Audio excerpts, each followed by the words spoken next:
근데 나한테 사과를 받을 때는 그 결과에 대해서도 그 계산을 했어야지.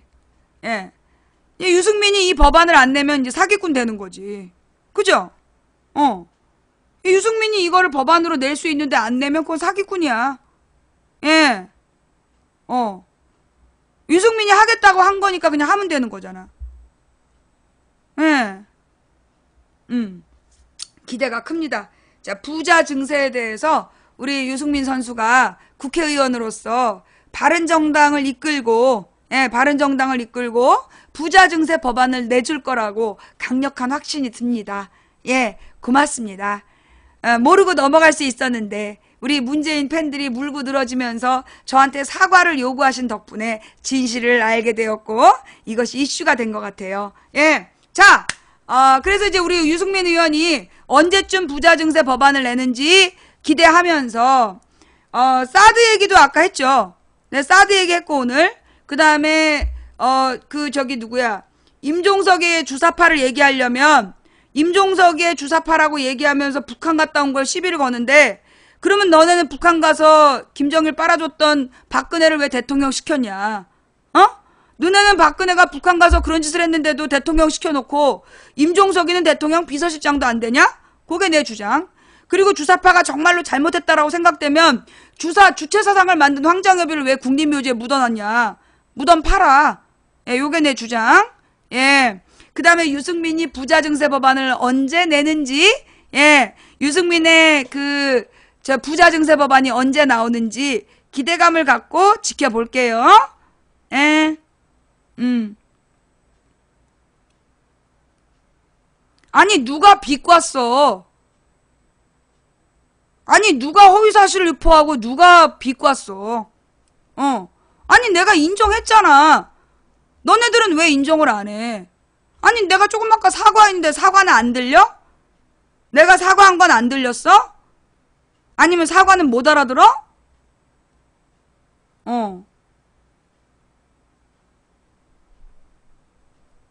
왜 이렇게 시비를 걸어?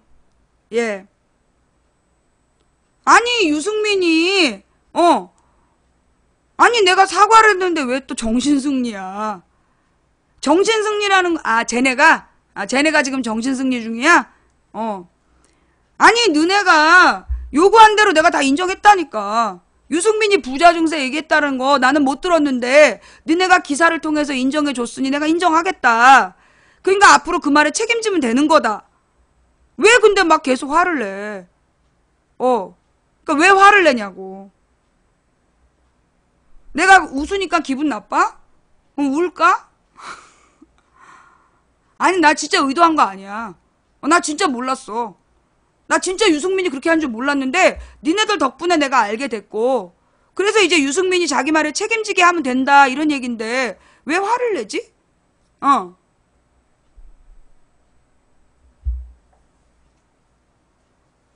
그냥 내가 웃으니까 기분 나빠? 왠지 니네가 진 거 같아? 어떡하니, 미안해서. 됐어? 이 정도 울면 돼? 어떡하니, 미안해서. 앞으로 유승민이 그 법안을 안 내면 사기꾼 되는데 니들 덕분에 미안하다, 야. 이렇게 울면 됐어? 아니, 내가 사과도 했고 울어달래서 울어줬고 이제 유승민이가 이제 부자 증세 법안만 내면 되는데 너네가 원하는 답변이 이게 아니었나 보지?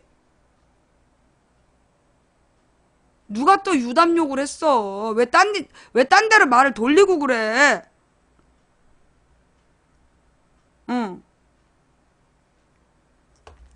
자, 유승민이 부자 증세 법안을, 니네가 받아와.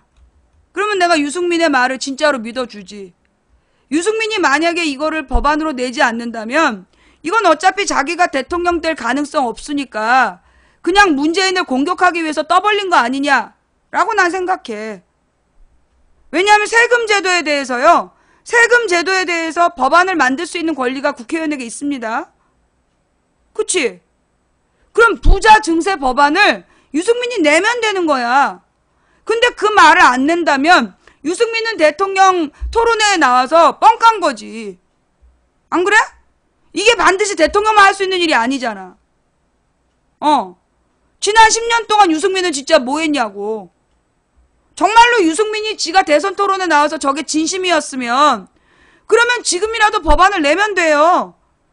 그러면 더민주 의원들이 전부 다 동의해주면 되는 거고. 그죠? 아니 왜 또 그만하래. 계속 너네가 물고 늘어지더니 왜 또 그만하래. 왜? 니네가 당황스러워? 원하는 답변이 아니라?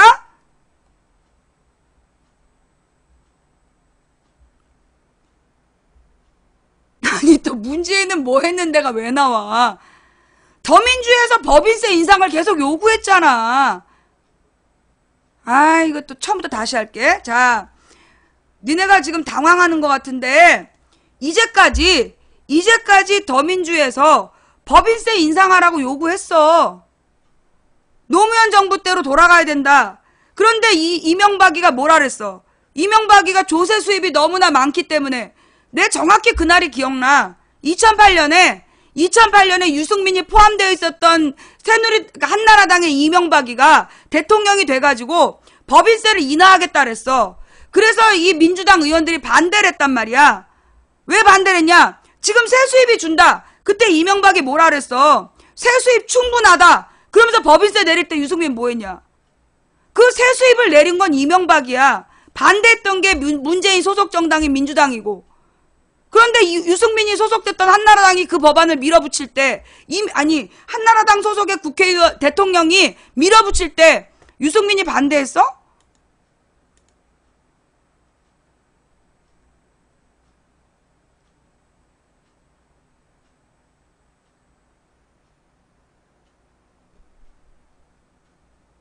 그다음 그 박근혜가 거기다 더 내렸잖아. 박근혜가 그 법인세를 17%까지 낮췄어. 그때 유승민은 뭐 했지? 박근혜가 법인세를 내렸다고 박근혜를 강하게 비판했나? 자기 소속 정당의 대통령인데 그때 유승민이 강하게 비판했나?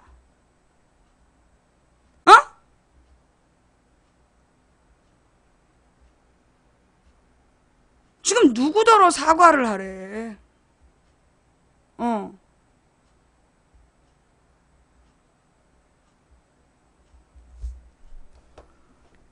대통령 선거로 나와서 공약으로 얘기한 거 국회의원으로는 못하는 거 아니잖아.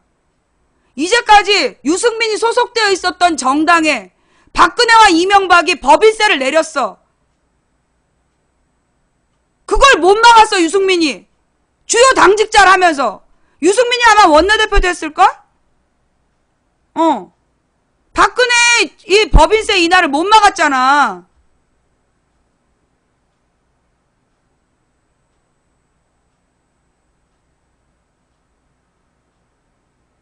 근데 이제 대통령이 바뀌어서 문재인이야.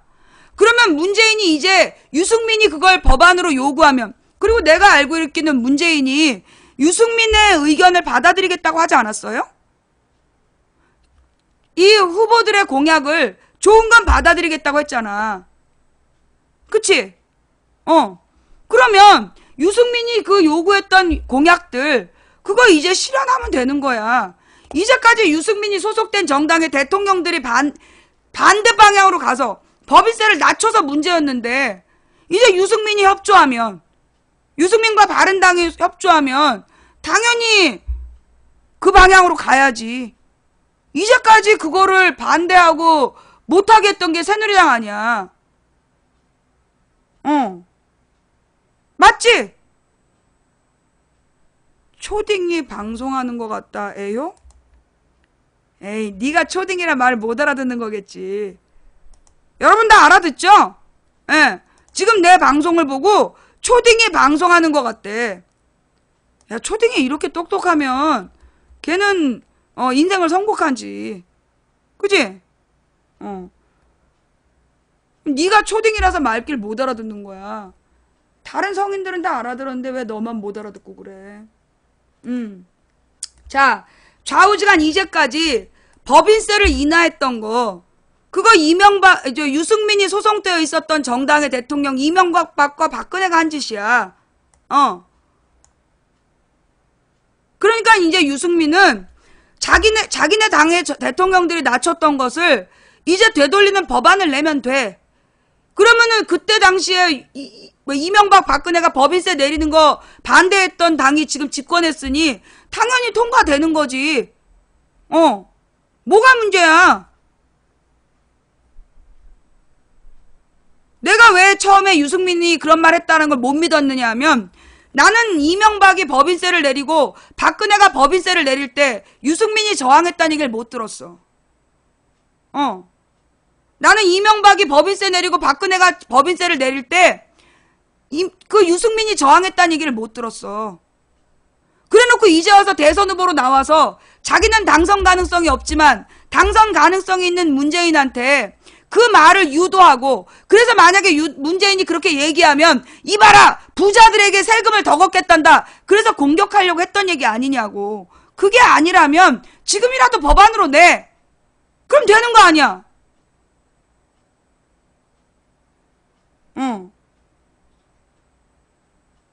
망부 나름 맞는 소리 한다고 생각했는데 오늘은 좀 실망이래. 미안해. 나도 너한테 실망했어. 나는 네가 이렇게 오래 들으면 사람 될 줄 알았는데 이렇게 못 알아들으니 나도 실망했어. 잘 가.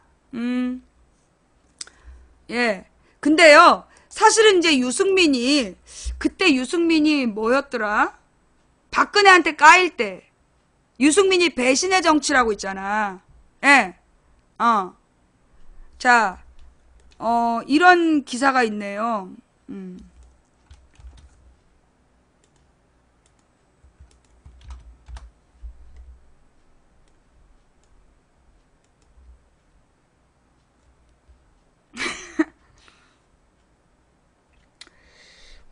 더민주 법인세 인상, 새누리 수용 불가.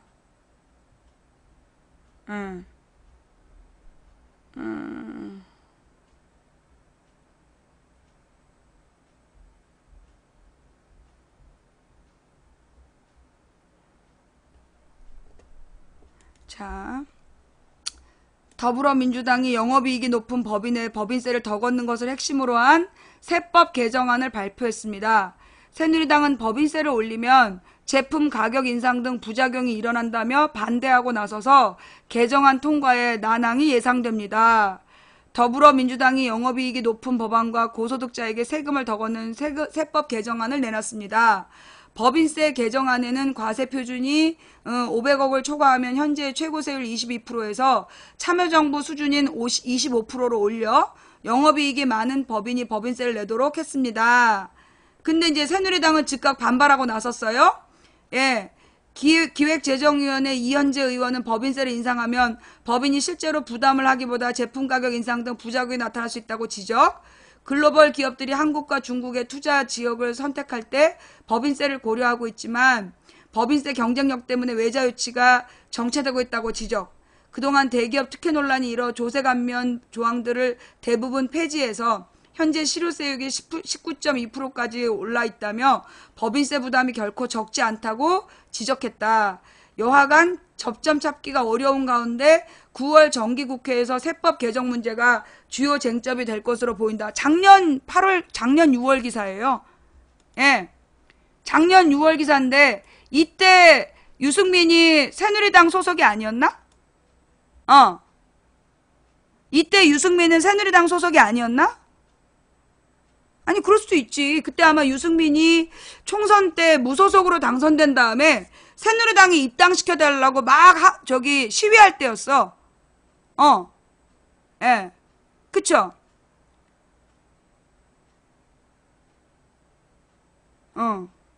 그니까 그때 그 유승민이 새누리당으로 복당시켜달라고 막 요구할 때였어. 근데 저 때 복당이 됐나 안 됐나 모르겠네? 예. 네. 그러니까 원내대표를 사퇴한 건 2015년인가 그래. 유승민이 원내대표를 사퇴한 건 2015년인가 그래요. 그래서 그 원내대표로 유승민을 자르면서 그러면서 박근혜한테 배신의 정치라고 찍힌 거야. 그때. 그리고 나서 2016년 총선 때 박근혜가 유승민한테 공천을 안 주겠다 그러고, 그래서 유승민이 무소속으로 당선이 된 다음에 저 새누리당에 복당하겠다고 계속 신청했어. 그것도 좀 찾아봐. 유승민이 새누리당 복당 신청한 거. 유승민의 새누리당 복당 신청이 언제 막 받아들여졌는지. 지금 이 기사는 16년 8월 기사거든요. 예, 16년 8월 기사니까 유승민이 새누리당 복당한 게 언제일까?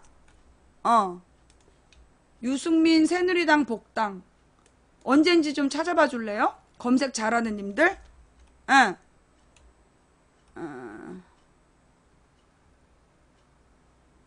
6월 16일 복당. 그럼 2016년 6월 16일에 복당을 했고, 그러면은 이게 8월 2일이니까 복당한 다음이네.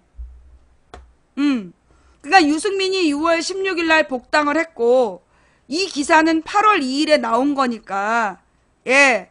그러니까 유승민이 소속됐던 새누리당에서 더민주의 법인세 인상을 수용 불가할 때, 유승민은 새누리당 국회의원이었네요.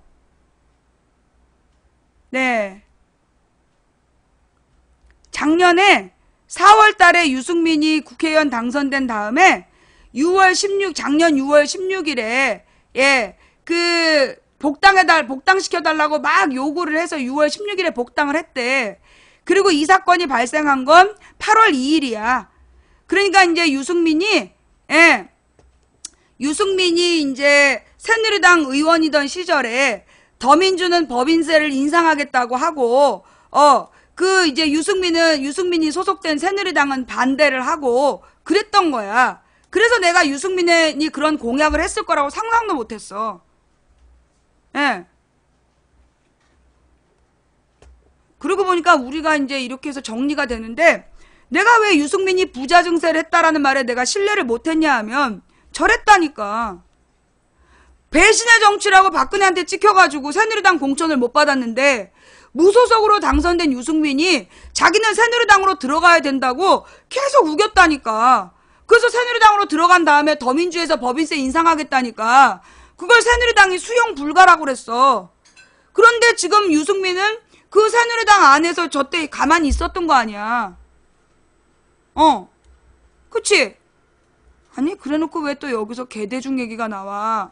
당황스러워? 여기 망치부인 방송은 나 혼자 하는 방송이 아니야. 우리 방송 시청자들이 엄청난 정보력을 가지고 있어.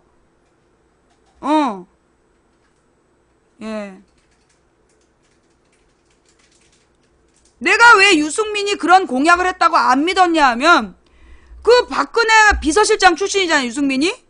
이명박이가 법인세 내릴 때 침묵했고, 박근혜가 법인세 내릴 때 침묵했고, 그 다음에 저 새누리당이 법인세 인상을 반대할 때 침묵했던 사람이 갑자기 대통령 후보로 나와가지고 법인세 인상을 요구했다니까 내가 못 믿지. 거짓말하지 마라. 증거 갖고 와라. 유승민이 그럴 일이 없다. 예. 아니 문재인 공약 이행률을 왜 물어봐? 문재인 공약 이행률이 왜 나와? 문재인하고 유승민이 같은 인물이야? 자, 이 얘기의 시작은 어떻게 시작됐어? 얘들아, 이렇게 물타기 하면 안 된다? 내가 맨 처음부터 유승민에 대해서 언급 안 했지? 나는 맨 처음부터 홍준표, 안철수만 얘기했어. 근데 너네가 계속 유승민은요 물어봤어. 나는 유승민을 신뢰하지 않는다. 걔가 주장한 중부담 중복지에 대해서 나는 못 믿겠다. 걔가 부자 증세 얘기한 적 있냐? 나는 그거 못 믿겠다 할 때 너희들이 증거를 갖고 왔어. 그래서 좋다. 그러면 그 말을 이제 책임을 져라. 왜? 얘는 국회의원으로 있으면서 지가 법인세 인상에 찬성할 수 있을 때 안 했던 애야. 그래놓고 대통령 선거 나와서 떠벌떠벌 자기가 대통령이 될 수 없는 상황이니까 그냥 헛소리한 거 아니냐고. 국회의원으로서 더민주가 법인세 인상한다 그럴 때 새누리가 반대했잖아. 이때 새누리당 의원이었어, 유승민이. 그때 뭐 했냐고. 그리고 왜 대통령 나와갖고 문재인 괴롭히는 용어로만 써. 그러니까 내가 못 믿겠다는 거 아니야. 정말로 유승민이 법인세 인상하고 싶으면 더민주의 법인세 인상안에 동의하면 되는 거잖아.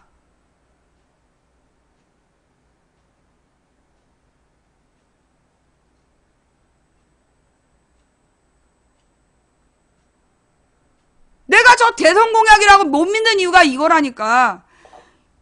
유승민은 법인세 인하한 이명박 소속 정당 국회의원이었어.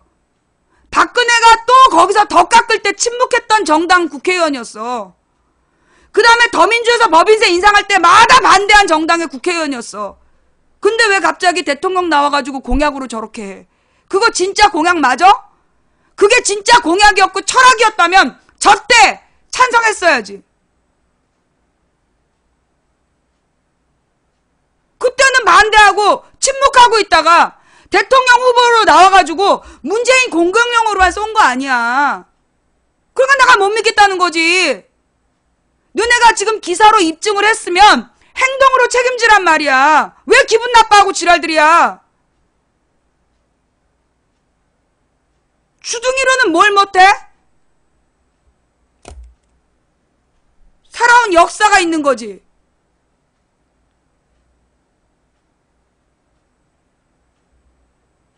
유승민이 이명박의 법인세 인하에 대해서 강력하게 비판했어? 내가 몰라서. 그런 적 있어요? 박근혜가 그 법인세 더 내릴 때 강력하게 비판했어요? 내가 잘 몰랐어. 그런 증거가 있으면 내가 유승민을 다시 볼게요. 정말로 유승민이 이명박과 박근혜의 법인세 인하를 온몸으로 막았다. 그래서 잘린 거라면 난 유승민을 믿어. 그런데 유승민은 그 새누리당에 복당시켜달라고 해서 복당한 다음에 반대했던 사람이야. 반대할 때 침묵한 사람이야.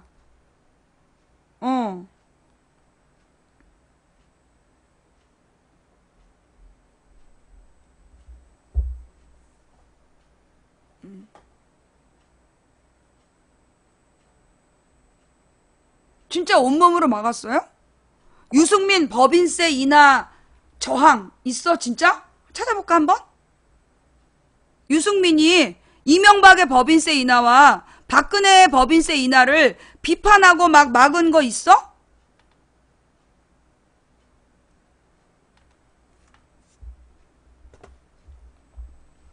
자, 내가 오늘은 내가 어제 잠을 못 자서 여기까지 할게. 그리고 너네가 그 유승민이 정말로 이명박의 법인세 인하와 박근혜의 법인세 인하를 온몸으로 저항한 증거를 갖고 오면 다시 사과할게. 나는 사과 잘해. 나는 사과를 잘해. 그냥 너네가 그걸 입증해 봐봐.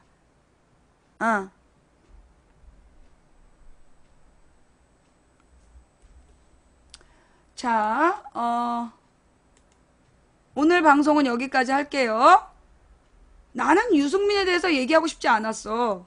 니네가 얘기하자고 그랬지. 그지? 나한테 막 항의하지 마. 나는 처음부터 할 마음이 없었는데 니네가 막 해달라고 그랬잖아.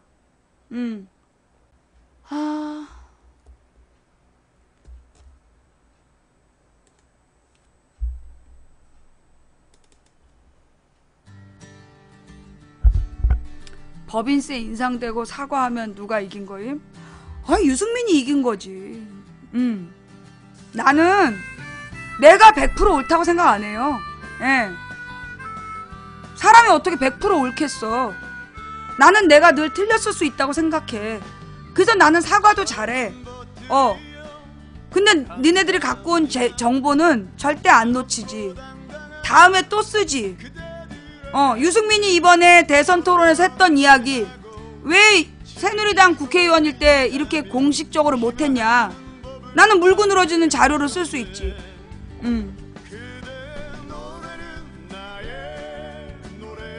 네. 우리 저기 유승민 팬들이 유승민에 대해서 그렇게 물고 늘어져 주는 바람에 유승민의 과거를 알 수 있었던 것 같아요.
자, 여러분,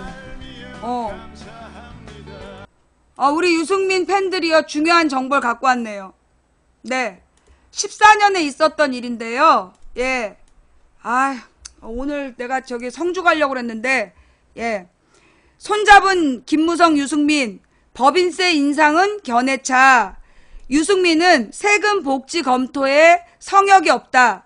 김무성은 제일 마지막에 증세는 곤란하다. 그래서 유승민이, 예. 그 법인세 인상에 대해서 의견을 냈던 자료를 갖고 왔어요. 예, 사과할게요. 박근혜 정부의 증세 없는 복지기조의 전환을 위해 협공에 나섰던 새누리당의 김무성과 유승민 원내대표가 법인세 인상을 놓고 견해차를 보이고 있다. 증세론과 함께 법인세 인상 논의가 본격화되면서 당내 노선 투쟁은 더욱 복잡한 양상을 띌 것으로 예상된다. 유 원내대표는 5일 언론 인터뷰에서 세금과 복지 문제를 지금부터 검토해 내년도 예산과 세법 심사 때에 어느 정도 우리 입장이 나와야 한다며 어느 정도 세금을 올릴 수밖에 없는 상황이 오면 다양한 세금 종류 중에 법인세는 절대 못 올린다는 그런 성역을 인정해서는 안 된다라고 밝혔다.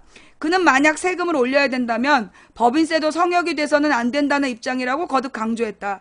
또 유 원내대표는 새정치민주연합의 원내대표가 제안한 범국민 조세개혁 특위 구성에도 긍정적인 입장을 밝혔다. 야당이 법인세 인상을 통해 복지 재원 확보를 촉구하고 있는 만큼 이 문제를 피하지 않겠다는 의지로 읽힌다. 하지만 김 대표는 법인세 인상 반대 입장을 분명히 했다. 박근혜 정부의 정책기조 변경에는 유 원내대표와 연대를 했지만 법인세 인상 반대에는 청와대와 친박계가 같은 입장을 보인 것이다.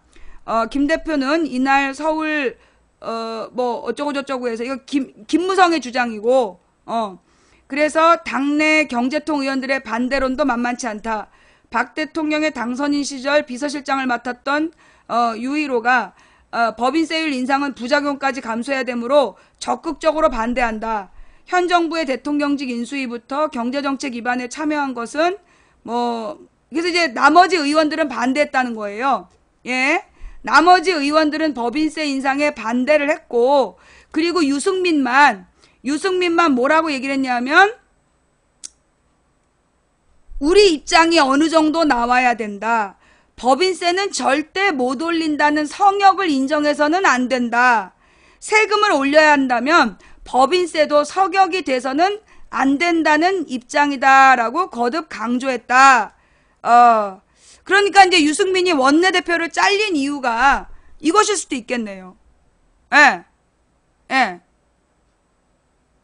자, 유승민이 원내대표 시절에 자기는 그때 법인세에 대해서 법인세를 절대 인상 못한다고 하면 안 된다라고 얘기했으니까 어떻게 보면 유승민이 작년 8월 달에는 침묵을 했지만 예, 이거 언제 뉴스냐? 14년 뉴스예요.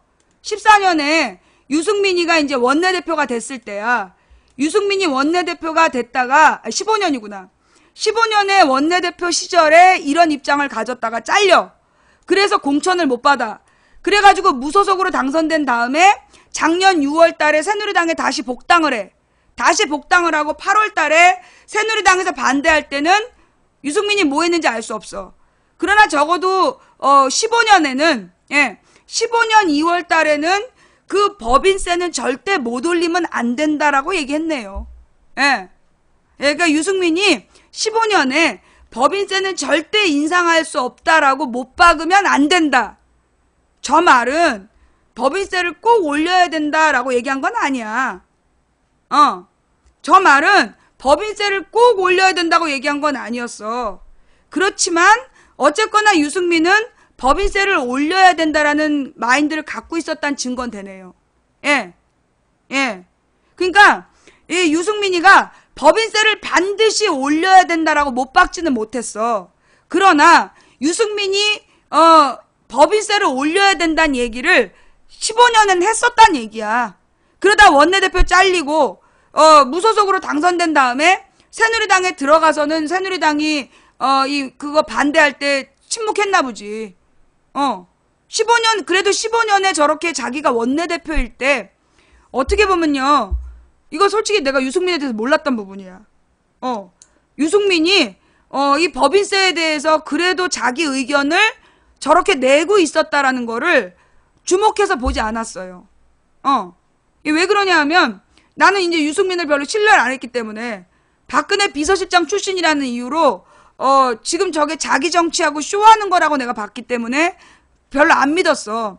근데 어쨌거나 법인세는 절대로 못 올린다는 새누리당 의원들의 전반적인 분위기에 대해서 반대 의견을 냈던 건 맞아.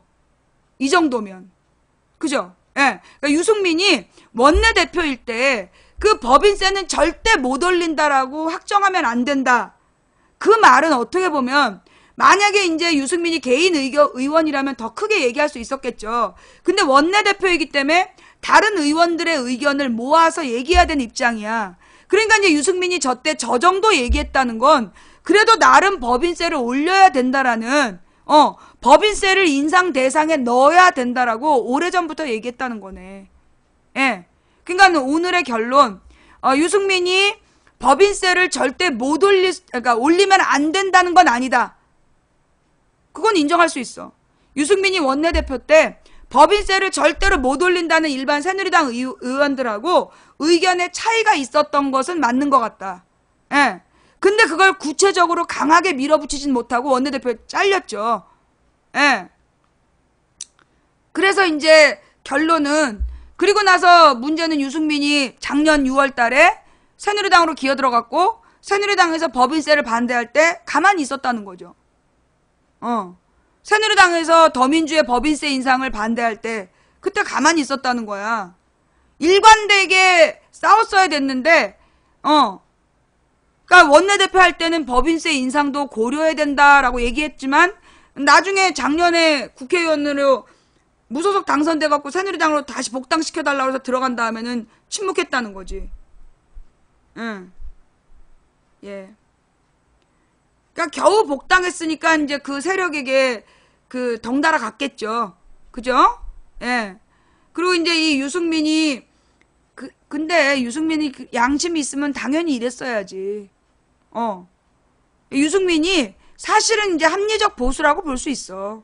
예, 이런 부분은 분명히 자기가 지금 대선 공약으로도 얘기했고, 그리고 이미 우리가 증거로도 봤잖아요. 그러면 나는 유승민을 인정하겠어. 유승민 정도 되면 나는 유승민은 같이 갈 수 있는 존재다. 예. 유승민 정도 되면 내가 분명하게 인정할게. 나는 유승민이 그래도 저 원내대표를 그래서 잘렸다면, 예. 유승민이 저 법인세를 인상해야 된다라는 그 의견을 가지고 있었기 때문에 박근혜한테 찍혀서 배신자가 된 거라면 나는 유승민은 우리 쪽으로 들어와야 된다고 봐. 그러니까 유승민이 우리 쪽으로 들어왔으면 됐지 왜 굳이 새누리당으로 들어갔는지 그게 이해가 안 돼. 그리고 나는 지금 바른정당에 남아있는 사람들이 유승민과 생각이 같다면, 예, 그러면 나는 저 사람들하고는 합칠 수 있다고 생각해요. 아닌가? 예, 나는 유승민이 저렇게 법인세를 인상하고 그리고 부자 증세에 대해서 동의한다면 나는 저 유승민 세력하고는 나는 같이 갈 수 있다라고 생각해. 근데 이제 물론 사드에 대해서는 제가 사드는 반대하잖아. 유승민이 사드는 반대하고 있기 때문에 의견은 좀 다르지만요. 더민주는 100% 사드에 찬성할까요? 반대할까요? 아니, 그러니까 쟤는 사드를 찬성해. 유승민은 사드를 찬성하고 더민주는 사드를 반대하는 걸로 알고 있지만 정확하게 더민주에서 사드를 반대가 당론이 아니야. 더민주가요. 사드 반대가 당론이 아니에요. 예. 그러니까 전략적 모호야. 전략적 모호가 그러니까 그 성격이 무슨 얘기냐면 찬성도 반대도 아닌 거야. 찬성도 반대도 아닌 게 더민주 입장이기 때문에 나는 유승민이 사드를 찬성하더라도 나는 같이 못 갈 건 없다고 생각해. 같이 못 갈 건 없다. 그런데 이제 유승민이 과연 같이 가겠냐? 과연 같이 가겠냐? 바른정당이 이 문재인이랑 같이 가려고 하겠느냐? 그게 조금 의심스럽지만 나는 더민주에서 유승민을 거부할 필요는 없다고 봐. 예. 그리고 어떻게 보면요. 유승민이 문재인을 그렇게 공격해 준 거. 여기서 중요한 얘기. 솔직히 얘기해서 내가 걱정하는 부분이 있어. 뭐냐 하면 문재인을 둘러싼 경제팀이야. 노무현 정부 때요. 노무현 정부 때 노무현 정부의 경제팀을 초창기에 꾸렸던 애들이 신자유주의자였어. 그래서 그 신자유주의자 애들이 노무현 정부의 정책을 신자유주의로 몰아갔어. 그래서 노무현이 욕먹고 끝난 거야. 근데 이 문재인이 이번에 분명히 그 부자 증세라든가 그런 걸 대놓고 말하지는 못했어. 공약집엔 나오지만 대놓고 말하지는 못했단 말이야. 근데 그 이유가 혹시 그 지금 문재인의 경제팀이 부자 증세를 거부한 애들이기 때문 아닐까? 한마디로 옛날에 재벌들에게 놀아놨던 애들이 다시 모여있는 건 아닐까? 라는 의구심이 들어요. 그래서 나는 유승민이 강력하게 저 부자 증세 법안을 만들어야 된다고 봐. 강력하게 부자 증세 법안을 만들어서 정부를 정부에게 강요해야 돼. 문재인 정부에게. 그쵸? 예. 그러니까 지금 문재인의 유승민의 주장이 맞아. 그리고 더민주 의원들이 법인세를 인상하겠다는 것도 맞아. 왜냐? 지금 우리나라에 이 법인세를 박근혜가 뭐 몇 프로 낮춰줬는데 그 몇 프로가 수십조야. 그 몇 프로가 합치면 수십조 원을 깎아준 거야. 그러면 그 수십조 원을 서민들한테 핏빨아서 채우겠다는 거란 말이야. 그러니까 법인세는 당연히 인상돼야 돼요. 소득세나 법인세가 인상이 돼야 돼. 그리고 누진세율이 적용돼야 되는 게 맞아. 지금 유승민이 한 말이 다 맞아. 근데 내가 그동안에 유승민을 못 믿었던 건 그런 새누리당에서 그걸 당론으로 반대하는데 그 당에 소속되어 있었기 때문에 내가 못 믿었거든. 그래서 저 사람의 진정성을 내가 못 믿었는데 이번에 다시 한번 검토해 보니까 자기가 대통령 선거에 나와서 한 말도 있고 그 다음에 지금 더민주에서는 작년부터 법인세 인상을 요구했고 지금이라도 유승민이 더민주하고 협의해서 법인세 올리면 되는 거야. 그쵸? 예. 나는 그래서 유승민이 법인세 인상을 찬성하는 거에 대해서 인정할 거고요. 그리고 나는 못 믿겠다. 유승민이 언제 그렇게 부자 증세 얘기했냐? 라고 내가 얘기했던 부분은 내가 공식적으로 사과할게. 공식적으로 사과하고 철회합니다. 유승민이 언제 부자 증세를 얘기했냐라는 했던 말은 공식적으로 내가 사과하고 철회할 테니 유승민이 더민주랑 힘을 합쳐서 법인세 인상을 하시라고요. 그러면 내가 믿겠다고요. 더 정중하게? 야, 너부터 정중하게 얘기해. 니들은 나한테 잘못해놓고 사과한 적 있어? 어디서 더 정중하게야? 이만큼 했으면 정중한 거지. 지랄? 예. 일단 유승민에 대해서는, 유승민에 대한 논란, 그 유승민이 나름 소신 있게 이번에 분명히 대선 과정에서 소신 있는 합리적 보수의 역할을 한 건 맞아요. 그래서 내가 맨 처음에 이 뉴스 이거 재방송 보시면 알겠지만 홍준표하고 안철수를 지지한 애들과 유승민을 지지한 애들은 다르다 그랬잖아. 그지? 내가 홍준표하고 안철수를 지지한 애들은 묻지마 지지 그룹이고 바보와 꼴통을 지지한 거잖아. 근데 유승민을 지지한 애들은 다르다라고 분류했어. 그치?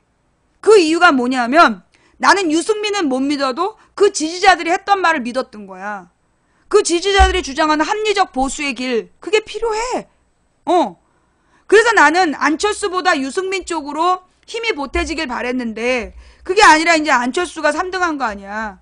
그러면 아직 유승민은 아웃사이더의 성격이 있는 거죠. 근데 나름 유승민이 저 사람이 그렇게 인상이 세지 않은데 학자의 자존심인가 보지? 학자적 꼰대로 저 경제학자들은요. 여러분 우리나라의 경제학자들이 대부분 사회주의자였어. 그 이유가 뭐냐 하면 그 사회주의 정책이 옳기 때문이야. 그냥 개인에게 자유를 부여해주면 결국 이게 부자를 위한 경제가 되거든? 그럼 부자를 위한 경제는 다수의 가난한 사람들이 망하게 돼. 그럼 부자도 같이 망해. 그래서 경제학자들이 대부분 사회적인 사회주의적인 의식을 갖고 있었어. 그러니까 유승민도 이론적으로 그 법인세를 인상하고 누진세를 올려야 된다고 얘기하는 게 맞는 거야. 뉴라이트하고 달려요. 예. 뉴라이트하고 달라. 뉴라이트들은 지금 그런 얘기 안 해. 아마도 유승민이 옛날에 박근혜 따라다니고 그 뉴라이트 한나라당이 전부 다 뉴라이트에 이름 올릴 때 덩달아 올라겠지만 뉴라이트는 저렇게 주장 안 해. 법인세를 올리거나 부자 증세 얘기 안 해. 예. 뉴라이트 사상 아니에요, 저거. 지금 유승민은 내가 오늘 유승민에 대해서 그 지지자들이 오늘 잘 싸웠어. 유승민 지지자들이 굉장히 열심히 잘 싸웠고 그래서 유승민의 명예를 찾아준 거야. 인정할게 내가. 인정하는데 앞으로 그러니까 자기 말을 책임지면 되는 거야. 유승민과 바른정당이 그 법인세 인상을 하자는 더민주에 협조하면 되는 거야. 그럼 믿어지는 거죠. 예. 그러니까 이게 유승민 지지자들이 이번엔 너무나 개무시를 받아서 그래서 유승민의 뜻이 사실을 못 살았어. 그리고 TV 토론에서 유승민이 자기의 정책을 설명하기보다 문재인을 공격하는 데만 집중했기 때문에 그래서 유승민이 저렇게 부자 증세를 요구한다는 게 강조되지 않았어요. 왜냐? 유승민을 띄우려니까. 왜냐면 이제 유승민을 막 인터넷에서 띄운 애들이 유승민이 부자 증세를 강조했다라고 그거를 이용하지 않았어. 심상정이 사드 반대한다는 얘기도 강조하지 않았고 유승민이 부자 증세를 요구했다는 것도 강조하지 않았어. 그래서 우리가 모른 거야. 이건 왜 그랬냐? 지금 유승민을 막 띄워가지고 경남 지역에 그 문재인 지지표를 갈라치기 하려는 용도로 유승민을 띄웠기 때문에 텔레비전을 하루 종일 봐도 유승민이 부자 증세 얘기했다는 얘기 안 나왔어요. 강조해서 안 나왔어. 텔레비전을 하루 종일 봐도 심상정이 사드 반대했다는 얘기 안 나와. 왜냐하면 유승민하고 심상정을 띄운 애들이 그 부분을 강조하지 않았어. 왜?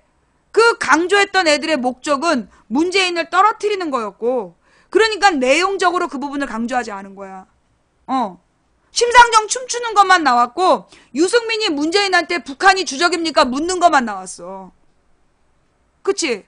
그리고 유승민이 이렇게 부자 증세를 꾸준히 요구해 왔다는 건 언론에서도 강조하지 않았어. 그래서 내가 몰랐던 거야. 예. 안 나왔어요, 잘.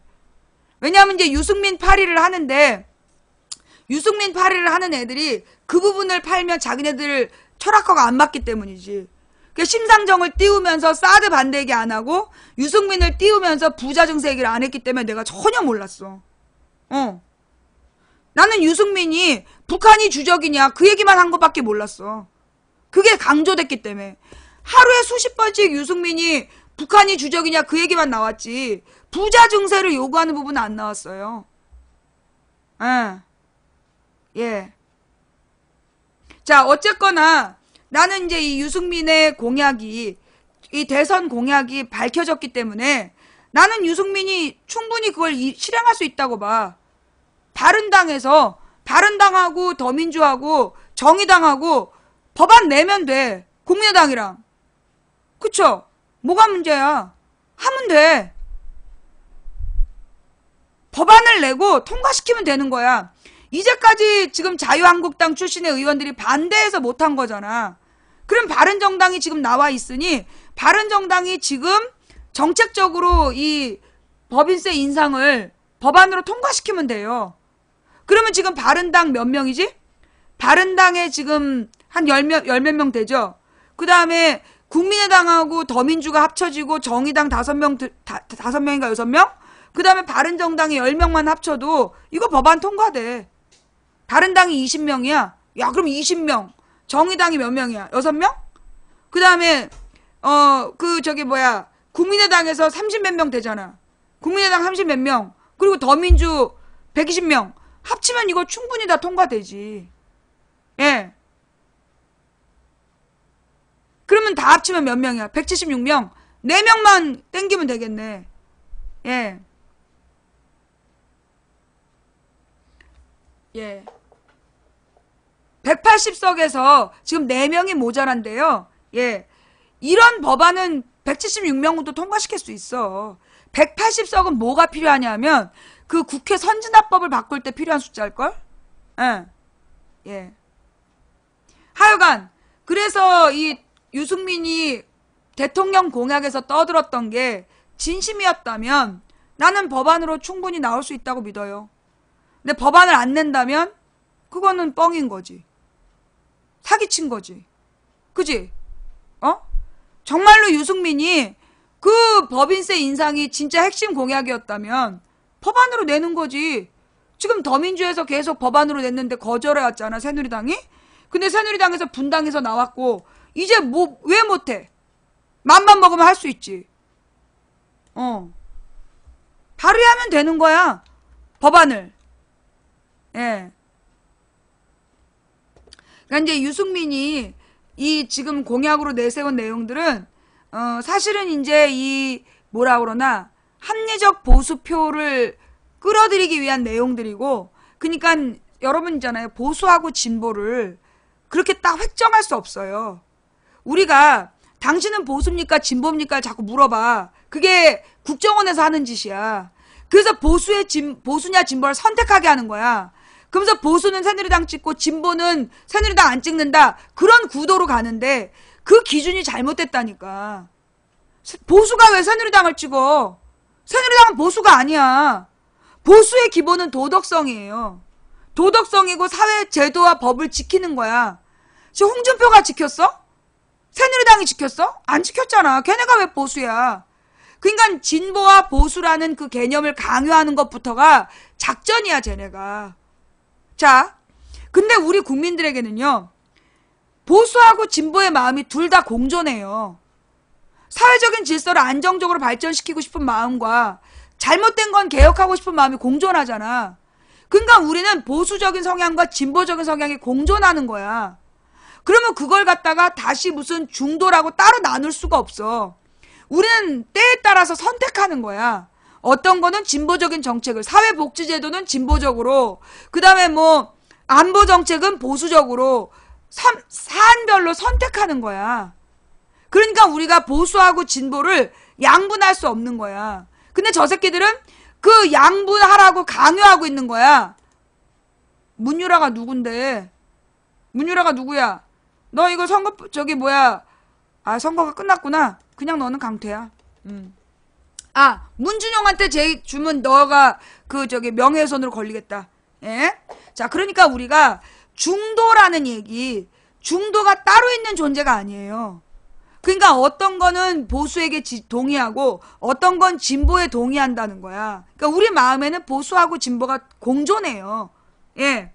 그러니까는 이제 우리가 유승민은 내가 볼 때 그 대구에 태어났지만, 대구에서 태어나서 대구에서 정치를 했지만 정상적인 사고를 하는 거야. 저게 맞아. 유승민 말이 맞다니까. 그걸 우리가 민주당에서 계속 요구해 왔던 거야. 근데 지금 저기 유승민이 눈에 띈 건 이쪽에서 내나 해왔던 얘기를 혼자 그쪽에서 동의했기 때문이야. 옛날에 그 이미경 의원이라고 있었어. 이미경 의원이라고 옛날에 이제 그 뭐라 그러나 민주당 그 신민당에서 김영삼이 이제 한나라당으로 다 갈 때, 그 김영삼이 신한국당으로 다 합칠 때, 그때 이제 비례대표니까 이미경 의원이 그 당에 소속되어 있었어. 그런데 정당 법안을 통과시킬 때 계속 반대한 거야, 혼자. 일어나서 반대하고. 그래서 그 이미경 의원이 그쪽에서 공천 못 받고 나중에 이제 이쪽으로 넘어오게 되는 거예요. 그러니까 지금 유승민은 그런 사람이야. 혼자서 저쪽에서 우리의 정책에 동의한 거야. 그러면 인정해줘야지. 나 솔직히 유승민이 그런지 몰랐어. 이렇게까지 2014년부터 계속 법인세 인상에 대해서 계속 요구해온지 몰랐고요. 그리고 이번 선거 과정에서도 계속 북한이 주적이냐 이 얘기만 강조돼가지고 부자 증세를 그렇게 요구하는지 몰랐어. 이번에 알게 돼서 다행이고, 이거는요, 지금 유승민에 대해서 부자 증세 얘기한 사람들, 너네도 잘못한 거야. 너네 유승민이 부자 증세를 얘기했다. 그거 내가 말하기 전에는 그거 강조 안 했잖아. 그지? 너네 유승민 빠돌이들 너네 돌아다니면서 북한이 주적이란 얘기만 했지. 부자 증세해야 된다는 얘기는 강조 안 했잖아.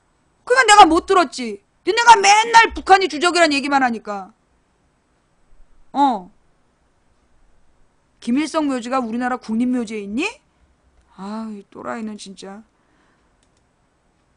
너는 김일성 묘지가 우리나라 국립묘지에 있어? 아, 이게 끝물을 무지하면 언제쯤 끝날까? 자, 좌우지간. 그래서 지금 이제 유승민 지지자들이 해야 될 거는 뭐냐? 부자 증세에 너희는 동의하니? 진지하게 물을게. 너네 부자 증세에 동의하니? 유승민 지지자들 부자 증세에 동의하는 거야?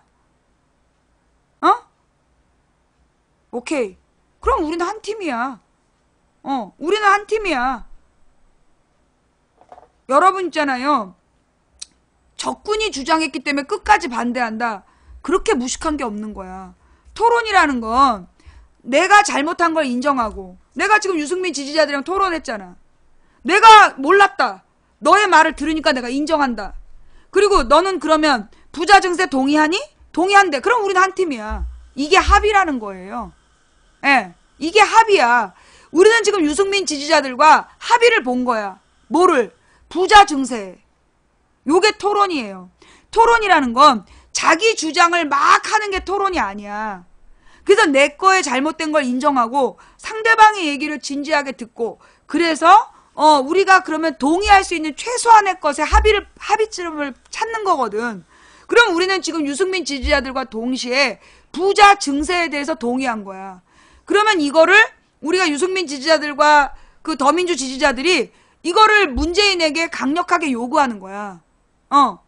국회에서 부자 증세 통과시켜라고 강력하게 요구하고 그 내용을 문재인이 집행하게 하는 거야. 그러면 문재인은 자기는 원한 게 아니야. 근데 우리 국민이 원해서 일을 하는 거야. 원래 대통령이 그러는 거야. 국민이 원하는 일을 하는 거야. 자, 여러분, 문재인은 완전할까요? 완전하지 않아요. 문재인이 완벽한 사람이냐? 완벽한 사람 아니야. 내가 볼 때 후보들 중에 가장 성품이 착한 건 맞아. 그런데 그리고 문재인은 실제로 정부를 운영해봤기 때문에 그나마 후보들 중에 가장 준비된 대통령이야. 그런데 디테일하게 들어갔을 때 실제로 맺고 끊는 부분이 희미할 수가 있어. 그러니까는 망설일 수 있는 거야. 그 인간적인 그 동정심 때문에 그 맺고 끊는 게 부족할 수 있어. 그러면 그럴 때는 어떻게 하면 되냐? 우리 국민들이 문재인에게 강력하게 요구하면 돼. 무엇이 옳은 길이다. 우리가 원하는 건 부자 증세다. 문재인이 선거 때 부자 증세를 확실히 못했다라면, 예. 근데 내가 볼 땐 공약집에 나와 있거든? 공약으로는 얘기했어. 소득에 따라서 부자들에게 세금을 늘린다라고. 인정하고 통과시키면 되는 거야. 싸울 일 없어. 오늘부터 유승민은 부자 증세에 우리의 동지야. 동지란 말이 뭐냐? 뜻이 같은 사람들이야. 유승민 지지자들과 우리는 부자들의 세금을 높여야 된다는데 동의하는 거야. 자, 그러면 유승민 지지자들과 우리의 가장 큰 차이가 안보 문제다. 그러니까 김정은을 어떻게 볼 건가의 차이다. 나는 김정은이 미친놈이라고 생각해. 유승민하고 다르지 않아. 나는 김정은이가 미친놈 전법을 쓰고 있다고 생각해. 나는 김정은과 홍준표와 트럼프를 동급이라고 봐. 얘네들은 지금 자기의 권력을 위해서, 홍준표도 자기 권력을 위해서, 김정은도 자기 권력을 위해서, 트럼프도 자기 권력을 위해서 미친놈 역할을 하고 있는 거야. 그런데 그런 미친놈 역할을 해서 지네들의 권력을 유지할지 몰라도 다수가 피해를 보기 때문에 나는 김정은의 전술에 동의하지 않아. 김정은의 전략 전술에 동의하지 않아. 이해는 하는 거야. 걔가 왜 그러는지 이해하겠어. 홍준표가 왜 저지랄하는지 알겠고, 김정은이 왜 저지랄하고 트럼프가 왜 저지랄을 하는지 이해는 해. 그러나 동의할 수 없는 거야. 우리는 평화의 길로 가야 되는 거야. 그러면 유승민은 평화를 원하지 않느냐? 나는 그걸 묻고 싶어. 유승민 지지자들에게 묻고 싶은 건, 유승민은 전쟁을 원해? 그러면 나하고는 뜻이 다른 거야. 나는 평화를 원해. 유승민도 평화를 원하면 우리는 같은 거야. 나는 김정은을 무조건 편드는 사람도 아니고, 나는 그 김일성에서 김정일, 김정은으로 이어지는 3대 세습을 절대 용납할 수 없는 사람이야. 이게 왕족도 아니고 무슨 아버지에서 자식으로 권력을 승계해. 내가 제일 싫어하는 게 그거야. 아버지 국회의원 자리를 자식이 물려받고 그렇게 권력을 세습하는 거 나는 그거 진짜 낙후된 거라고 생각해. 부모의 지역구를 자식이 물려받는 것처럼 어리석은 게 어딨어. 그게 뭐 하는 짓거리야. 자식이 정치를 그러면 부모가 정치를 하면 자식은 정치하면 안 되냐? 아니, 부모가 했던 지역구를 떠나서 새로 개척을 해야지. 멀리 가서 도전하고 거기서 스스로 인정을 받아야지. 아버지 지역구민들의 조직세를 받아가지고 능력도 없는 것들이 정치하러 나오면 안 되는 거지. 마찬가지야. 김정은이가 무슨 능력이 있어? 지 아버지 아들이라는 거 말고, 박근혜가 박정희 아들이라는 거, 딸이라는 거 말고 무슨 능력이 있었어? 나는 이렇게 권력을 세습하는 건 그거는 왕정의 제도이고, 그래서 김일성과 김정일은 다르다고 봐. 무슨 얘기냐? 김일성은 독립운동을 통해서 스스로 그 북한 사회를 만들어낸 핵심 세력을 구축한 사람이야. 그러니까 김일성의 통치권까지는 인정할 수 있다고 쳐. 박정희도 인정한 거고. 그러나 김정일한테 세습한 부분은 난 죽어도 인정을 할 수가 없어. 김일성이 죽으면서 그 세상은 끝내야 되는 거야. 그러면 다른 사람이 그 또 정권을 이어받아야 되는데 김정일 이외에는 이어받을 수가 없었다. 그러니까 북한 사회는 미개하다는 욕을 먹는 거지. 시스템이 잘못된 거야. 어떻게 자식으로 세습돼야만 유지되는 게 그게 무슨 국가야. 그게 어떻게 민주주의야. 나는 북한의 세습체제를 부정하는 사람이야. 동의하지 않아. 마찬가지로 기업의 오너 역할도 세습하는 거 반대예요.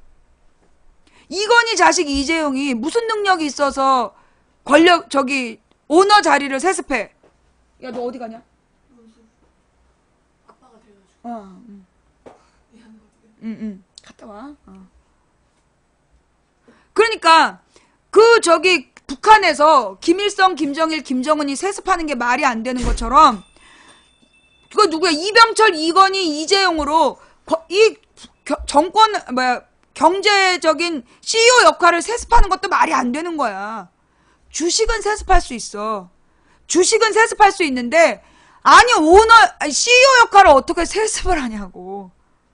CEO는 능력인데 능력이 세습되냐고. 아버지가 달리기 하면 자식도 달리기 잘해? 아니잖아. 그러니 나는 그 이건희의 그 CEO 역할을 이재용이 물려받는 거에 반대하는 사람이야. 주식은 상속할 수 있어. 재산은 상속할 수 있다니까. 대신 자, 그러면 재산도 상속하면 안 되지.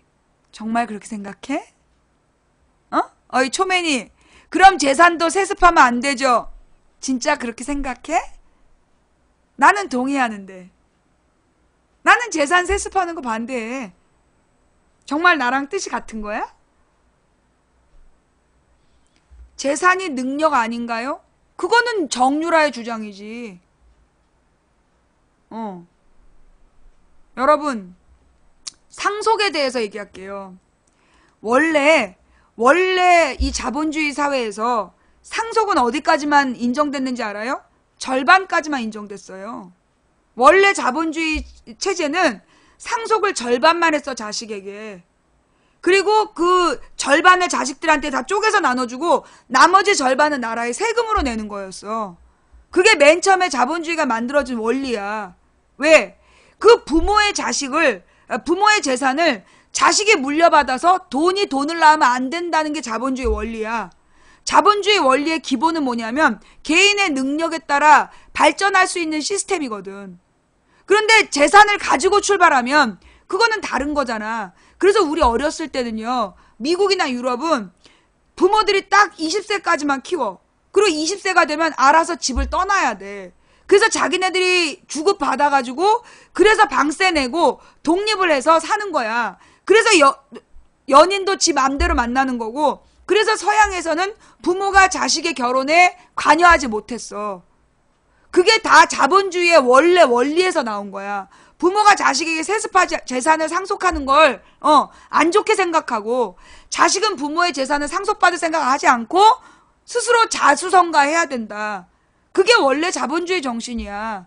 그래서 상속세는 50%는 걷어야 된다라는 게 내 주장이야. 최소 50%. 그러니까 내 자식도 내 재산으로 먹고 살면 안 되는 거야. 지가 벌어 먹고 살아야지. 무슨 얘기인지 알아? 이거 되게 중요한 얘기예요. 그러니까 이건희의 재산은 사실 사회적으로 흡수가 돼야 돼. 그러니까 여러분 잘 들어봐. 부자들이 전 재산을 사회에 기부하는 거, 그게 원래 자본주의 정신이야.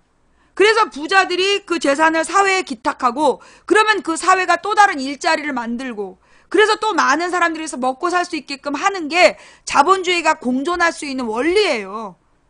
그래서 뭐라 그러나 자본가들이 원래 80%를 사회에 재투자하게 되어 있어. 우리가 어렸을 때 내가 중고등학교 다닐 때 경제를 공부할 때 그렇게 배웠어. 자본가가 이윤을 획득하는 이유는 그 이윤을 재투자하기 위해서다. 요즘은 그렇게 안 가르치죠. 요즘은 그렇게 안 가르쳐. 망치 부인님 그만하세요? 뭘 그만해? 너나 숨을 그만 쉬세요. 예. 그러니까 원래 자본주의는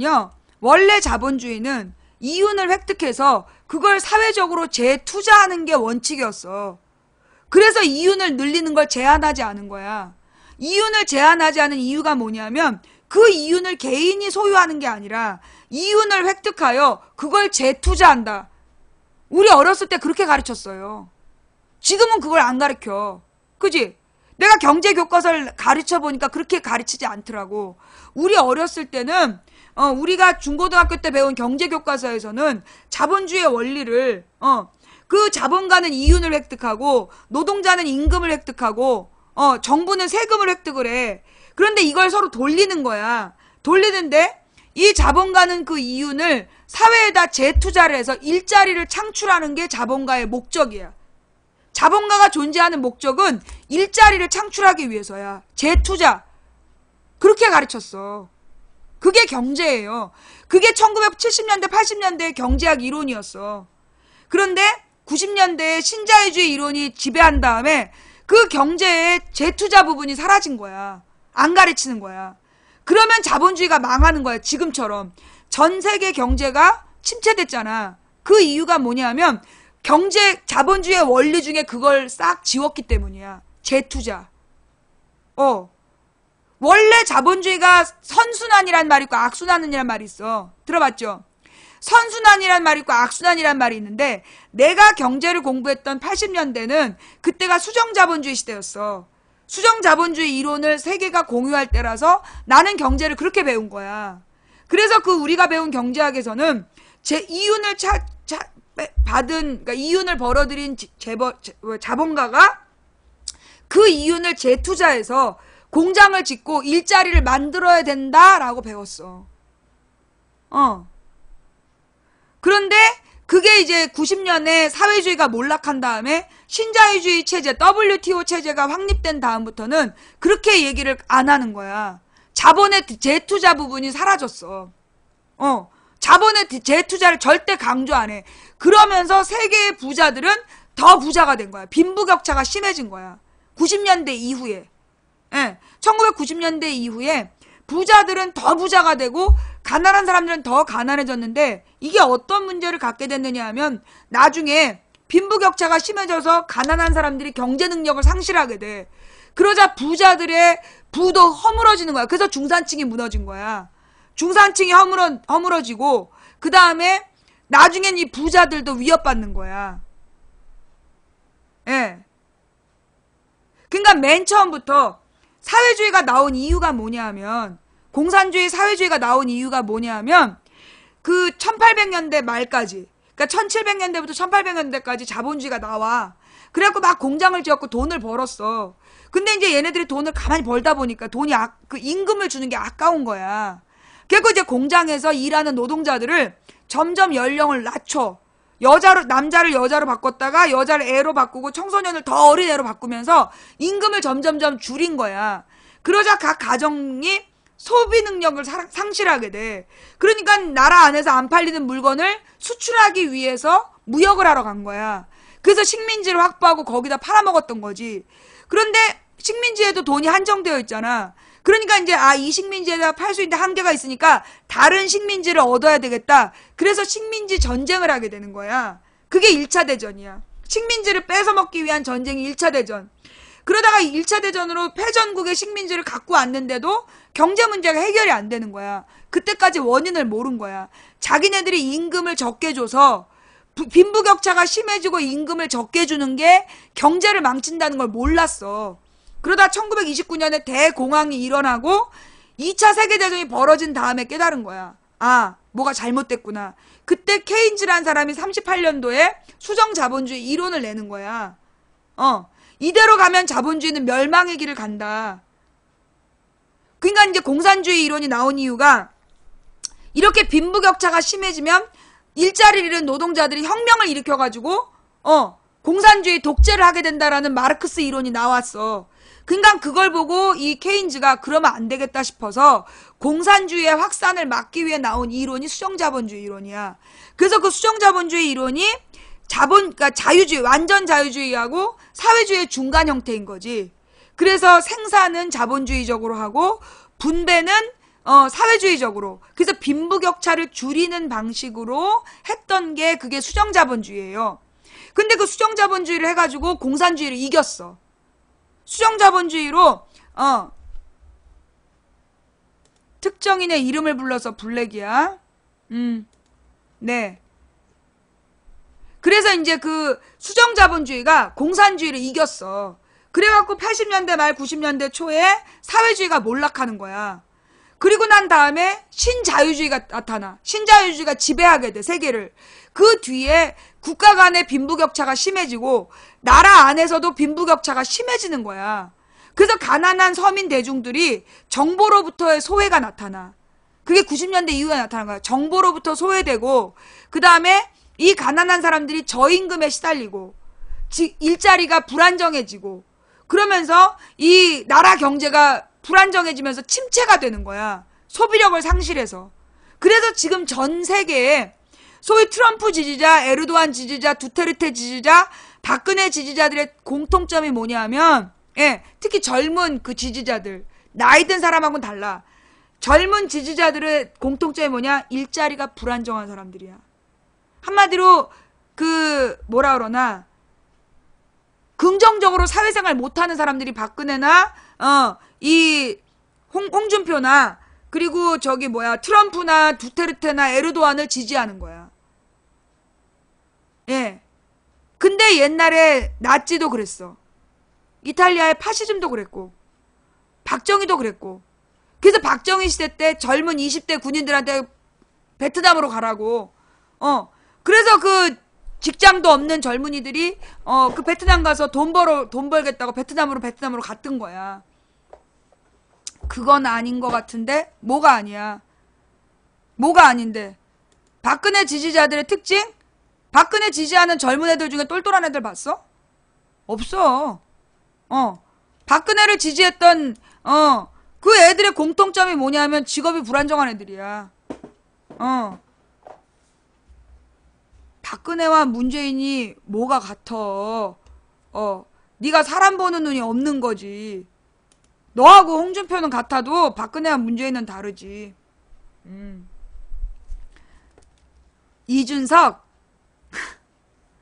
이준석한테 물어볼까? 박근혜 지지하냐고? 야, 이준석한테 물어볼까? 야, 얘들아! 야, 이준석! 너 박근혜 지지하냐? 하버드 나와서? 네 친구들이 너 박근혜 지지한단다. 이준석은 박근혜 지지 안 해. 이준석 박근혜 지지 안 해. 몰랐지? 이준석은 박근혜 지지 안 했어. 걔는 친이계야. 이준석은 박근혜 지지자가 아니었다니까. 예. 이준석하고 유승민하고가 바른정당이잖아. 바른정당은 박근혜 지지자 아니야. 예. 네. 유승민은 왜 인기가 없냐? 그 이유를 설명해 줄게요. 아이, 씨발, 오늘 진짜 성주는 틀렸다. 유승민이 왜 그 새누리당에서 인기를 못 얻었느냐 하면, 예. 새누리당 지지층은, 이거 찾아봐봐. 그 새누리당 지지층의 특징이 있어.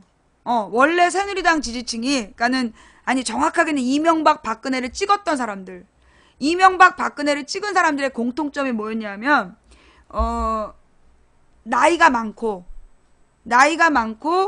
저소득층이고, 그 다음에 그 학력이 낮은 사람들, 저학력, 저소득층, 고연령층이, 이명박과 박근혜의 극렬 지지층이었어. 탄핵 반대 집회 봐봐. 그 다음에 그 젊은 층은 누구야? 일베잖아. 젊은 층은 일베. 일베하는 애들 중에 정상적인 애들 별로 없잖아. 그지? 그니까 저학력층이거나 아니면 고연령층이거나 아니면 저소득층에서 지지를 했어요. 그래서 특히 박근혜를 찍었던 사람들이 쪽방촌 사람들이 많이 찍었어. 그게 왜 그랬냐? 이 사람들이 옛날에 박정희 때 생각을 하는 거야. 이승만 때는 되게 가난했어. 근데 박정희 때 먹고 살게 된 거야. 그래서 박정희가 우리나라 경제를 살렸다라고 착각하게 된 거야. 왜 그랬냐 하면 박정희가 맨날 텔레비전에 나와가지고 그 다음에 저기 대한뉴스 그래갖고 막 거대한 골리앗한테 막 지시하는 그런 영상을 보여줬어. 막 저기 논에 가서 농사 짓고 막 공장에 가서 지시하는 걸 보여줬기 때문에 사람들은 박정희가 경제를 살렸다라고 착각했던 거야. 근데 나중에 알고 보니까 골리앗에서는 박정희 말을 못 들었어. 예. 그래가지고 이 노인분들이 이 박근혜가 대통령이 되면 자기네들이 살고 있는 이 쪽방촌에서 벗어날 수 있겠구나. 그래서 지지한 거야. 그러니까는 잘못 알은 거죠. 박정희가 경제를 살렸다라고 잘못 알았던 거야. 그래서 박근혜를 지지했던 거야. 박근혜를 찍은 이유는 딱 하나야. 경제적인 이유. 경제적으로 박근혜가 자기네들을 먹여 살릴 거라고 이 가난한 사람들이 생각한 거야. 자, 강남에서 새누리를 지지하는 사람들의 특징이 누구냐? 원래 강남이요. 배추밭이었어요. 예. 원래 강남이 강변의 농토였어. 그런데 박정희가 미군 부대를 뺄까봐 강남을 개발한 거야. 그래서 강남에다 아파트를 때려지어. 그래가지고 갑자기 배추밭을 갖고 있던 사람들이 떼부자가 된 거야. 그러면 이 사람들이 볼 때 박정희는 누구야? 신이야. 그래서 강남의 그 지주들이 박정희를 지지하는 그 문화가 만들어진 거야. 그게 70년대에 강남에서 갑자기 떼부자 된 사람들의 분위기였어. 그 다음에 강남에 아파트들이 지어지고 그 아파트들에 입주한 사람들이 누구였냐면 박정희 시대 때 나름 성공한 사람들이 거기 들어갔던 거야. 그리고 이 강남의 대형 아파트에 들어간 사람들이 주도하는 친새누리 분위기가 있었던 거죠. 그런데 강남이 지금은 그렇게 새누리당을 지지하지 않아. 강남에서도 문재인 지지자가 많았어. 2012년에. 예. 강남에서도 2012년에 문재인 지지자가 많았고 그 다음에 박원순 지지자도 많았어. 예. 강남이 무조건 새누리당을 지지한다는 건 착각이야. 그러면 강남에서 국회의원은 새누리당을 꼭 찍었다니까. 그 이유가 뭐냐 하면 강남에 쓸만한 야권 후보가 출마를 안 했어. 강남에 쓸만한 야권 후보들이 출마 안 한 이유가 어차피 떨어질까봐 안 간 거야. 근데 이번에 전현희, 그 다음에 남인순 이런 사람들이 가니까 찍어주잖아. 강남이 이제까지 잘 나가는 새누리당만 꼭 찍었던 이유가 뭐냐면 어차피 여기는 새누리당만 돼 이래갖고 야당이 출마를 안 한 거야. 근데 이번에 최명길도 됐잖아. 최명길, 전현희, 남인순 이런 사람들이 당선된 이유가 뭐냐?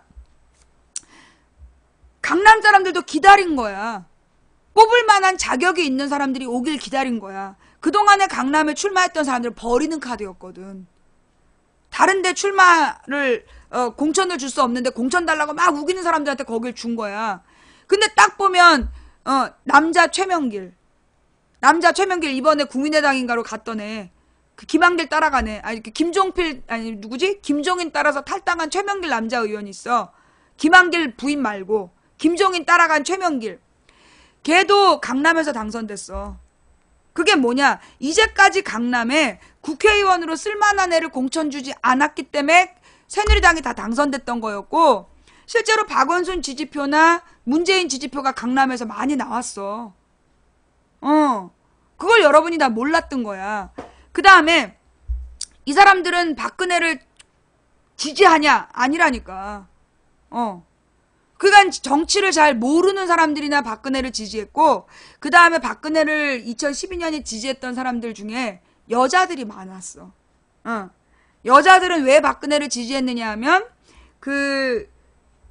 남편들한테 늘 당하고 살았는데, 여자가 대통령이 되면 여자들의 여권, 여자들의 권리가 좀 더 나아지지 않을까. 그래서 찍어준 거야. 황당했죠.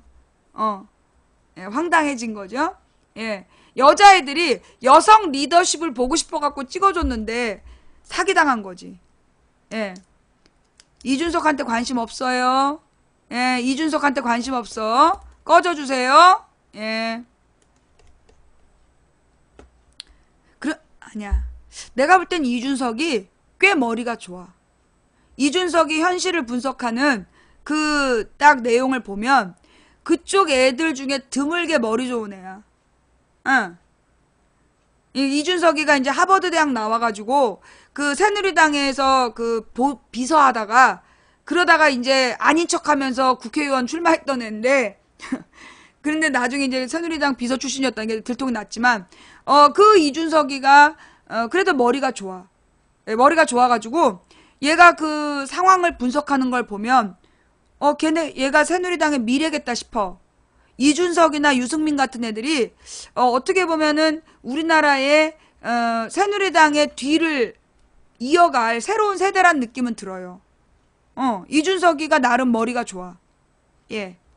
그리고 지금 바른정당에 있는 의원들이 자유한국당하고 좀 달라.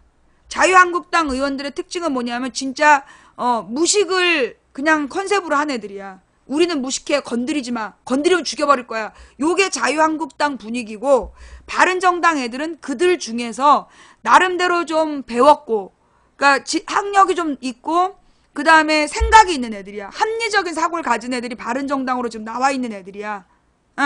그래서 지금 바른정당하고 자유한국당은 다르다라는 걸 인정해줘야 돼요. 그리고 바른정당 정도는 문재인하고 같이 갈 수 있다. 라고 인정을 해줘야 돼.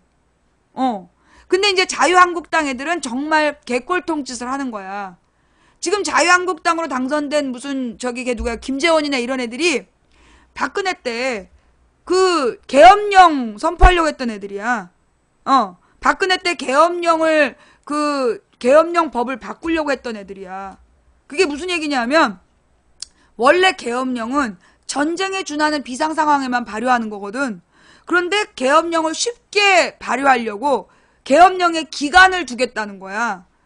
원래 이 계엄령이 무기한이다. 근데 6개월로 기한을 정하고 한 번에 한해서만 연장할 수 있도록 계엄령법을 개정하겠다는 거야. 여러분, 왜 계엄령의 기한을 정하지 않았냐면, 이거는 전쟁에 준하는 비상 상황에 일시적으로 하는 거기 때문에 계엄령은 기한이 없었던 거야. 그런데 6개월에서 1년으로 기한을 정한다는 건 지들 멋대로 계엄령을 아무 때나 하려는 거야. 국가 비상사태를 지들 멋대로 선포하려는 애들이었던 거죠. 그래서 그걸 내가 반대했던 거지.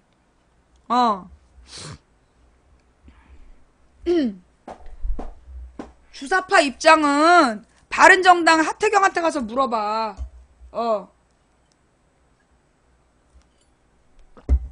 하태경이가 주사파 출신이야. 나는 주사파 국회의원이 아니기 때문에 잘 모르니까 하태경이한테 가서 주사파 입장을 물어봐.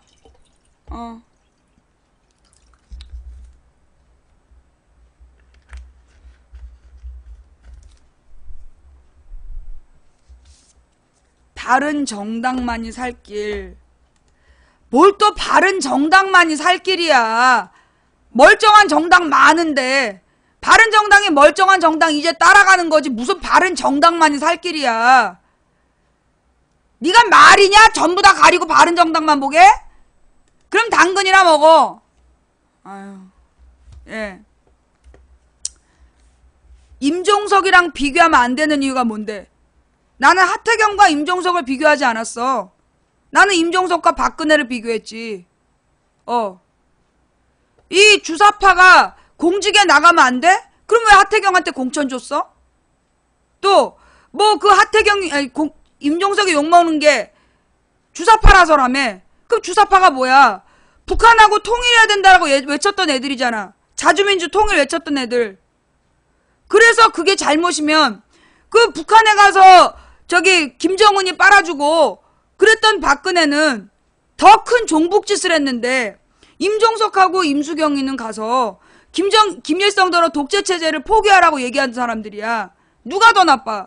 김일성한테 가서 임종석의 그 지시를 받고 김일성한테 가서 독재체제를 없애라. 그리고 평화통일을 하자라고 얘기한 임수경이 더 나쁘냐? 아니면 김정일이한테 가갖고 자기 아버지들 간에 관계가 있어서 각별한 대우를 받았다라면서 김정일이는 약속을 지킬 사람이라고 칭찬한 박근혜가 더 나쁘냐? 누가 더 나빠? 박근혜가 더 나쁘지. 그 다음에 임수경이는 한 번 갔다 오고 그걸로 끝이었어. 그런데 박근혜는 2002년부터 2012년까지 계속 비선으로 김정일이랑 연락을 주고받았다고. 2011년까지. 그럼 누가 더 나빠? 박근혜가 더 나쁘지. 근데 너네 박근혜를 대통령으로 만들었잖아. 근데 임종석이는 30년 전에 북한하고 통일해야 된다는 주장을 했다는 이유 때문에 대통령 비서실장도 못해? 그 무슨 논리야? 어디서 나온 논리야? 둘 다 나쁜데 너네 왜 박근혜는 대통령 만들었어? 그리고 박근혜 탄핵 반대 왜 해? 니네가 임종석의 대통령 비서실장을 맡고 싶으면 탄핵 반대하는 노인들을 다 치우고 와. 그 다음에 박근혜 사면을 요구하겠다는 홍준표 목을 따고. 그럼 내가 너희들의 진정성을 믿어줄게. 지금 박근혜 탄핵이 잘못됐다라고 주장하고 그러면서 홍준표를 지지했던 애들을 걔네들 다 정리하고 오라고. 그럼 믿어줄게. 둘 다 나쁘다면서.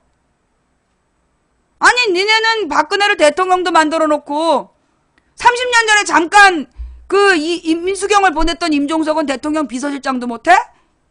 그거 어디서 나온 논리야? 그리고 지금 무슨 문재인이 종북 대통령이다 떠들고 있는 종편.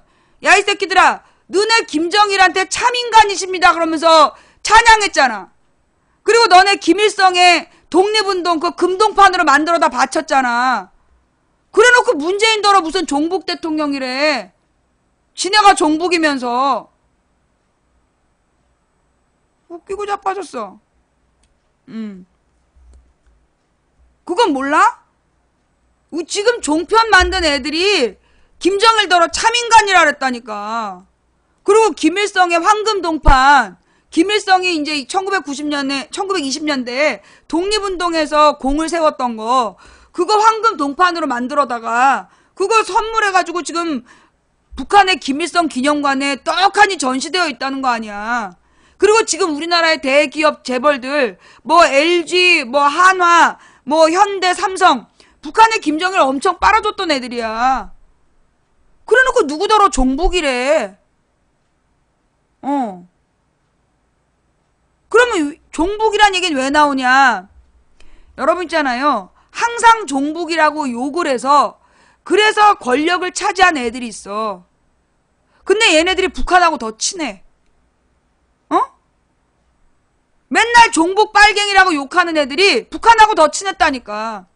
임수경이는 북한에 한 번 갔다 와서 3년 동안 감옥 가고 그리고 평생 그 북한에 갔다 왔다라는 빨갱이 욕먹고 살았어. 박근혜는 한 번 갔다 온 게 아니라 갔다 온 다음에 지속적으로 김정일하고 연락을 주고받았는데 그리고 북남 관계라는 둥 그러면서 김정일이가 북한식으로 편지를 쓰고 그 짓거리를 십몇 년을 했는데 너네 박근혜를 비판한 적 있냐고. 그리고 총풍 사건. 그게 뭐야? 이회창이가 선거에 자기가 불리하니까 북한에서 총 한 번 쏴줬으면 좋겠다라고 요구했다는 사건 아니야. 그게 총풍 사건이야. 그러면 얘네들은요, 여러분, 저 어렸을 때요, 박정희가 대통령 할 때 또리 장군을 보면서 나는 그래서 북한에 한 번도 관광을 안 갔어. 내가 개성공단에 나무 심으러 갈래다가 우리 딸이 막 토사광난을 해가지고 돌아왔어. 그 도라산역에서. 그래서 나는 한 번도 북한을 못 가봤어. 그런데 우리 동네 한나라당 그 당원들은 그때 북한에 금강산 관광을 1년에 4번씩 가더라고. 단체로. 금강산은 1년에 4번 가야 된다면서 한 번 갔는데 200만 원씩 드는데 1년에 4번씩 가더라니까. 난 한 번도 안 갔어. 그 돈이 북한으로 넘어간 돈이야. 그래놓고 지금 김대중 노무현이 북한에 돈 퍼줬다고 욕하잖아. 그때 북한에 금강산 관광 다녔던 사람들이. 예.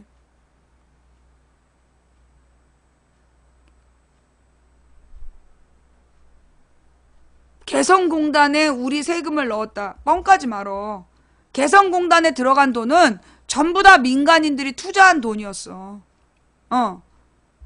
우리나라에서 쓴 돈은 뭐냐면 도라산까지 철도역 만든 거. 도라산 철도역 만든 게 우리 국민 세금이 들어간 부분이고, 나머지 개성공단을 조성한 건 전부 다 민간 자금이었어. 그런데 그걸 가지고 그렇게 지랄들 한 거야. 지네는 황금동판 선물해놓고, 그 다음에 종편에서 나왔던 그 많은 북한 장면들, 그거 북한에 돈 주고 사온 거래. 하루 종일 북한 틀어줬잖아. 그거 북한에 돈 주고 사온 거래. 북한에 돈 퍼줬다고 하루 종일 욕하면서 지네가 북한에다 돈 퍼줬다니까? 정말 어이없죠? 예. 개성공단이 북한에 일자리를 만들어주는 거라는데, 자, 개성공단 설명할게요. 드디어 본팀이 들어왔나봐? 자, 수준 높은 질문이 나왔어. 개성공단의 목적이 뭐였느냐 하면, 그때 이제 김대중 노무현 때가 세계적으로 중국에다 공장 짓는 게 유행할 때였어. 근데 중국에다 공장을 지으면 중국 공장에서 임금을 그 당시에 21만 원씩인가 줬어. 그러니까 이제 우리나라에서 100 몇십만 원 줘야 되는데 중국 공장에 21만 원만 주면 되니까 공장에다 막 중국에다가 막 공장을 지었던 거야. 그래서 우리나라 제조업이 훅 빠져버린 거야. 그런데 그때 북한에서는 7만 원만 받았어.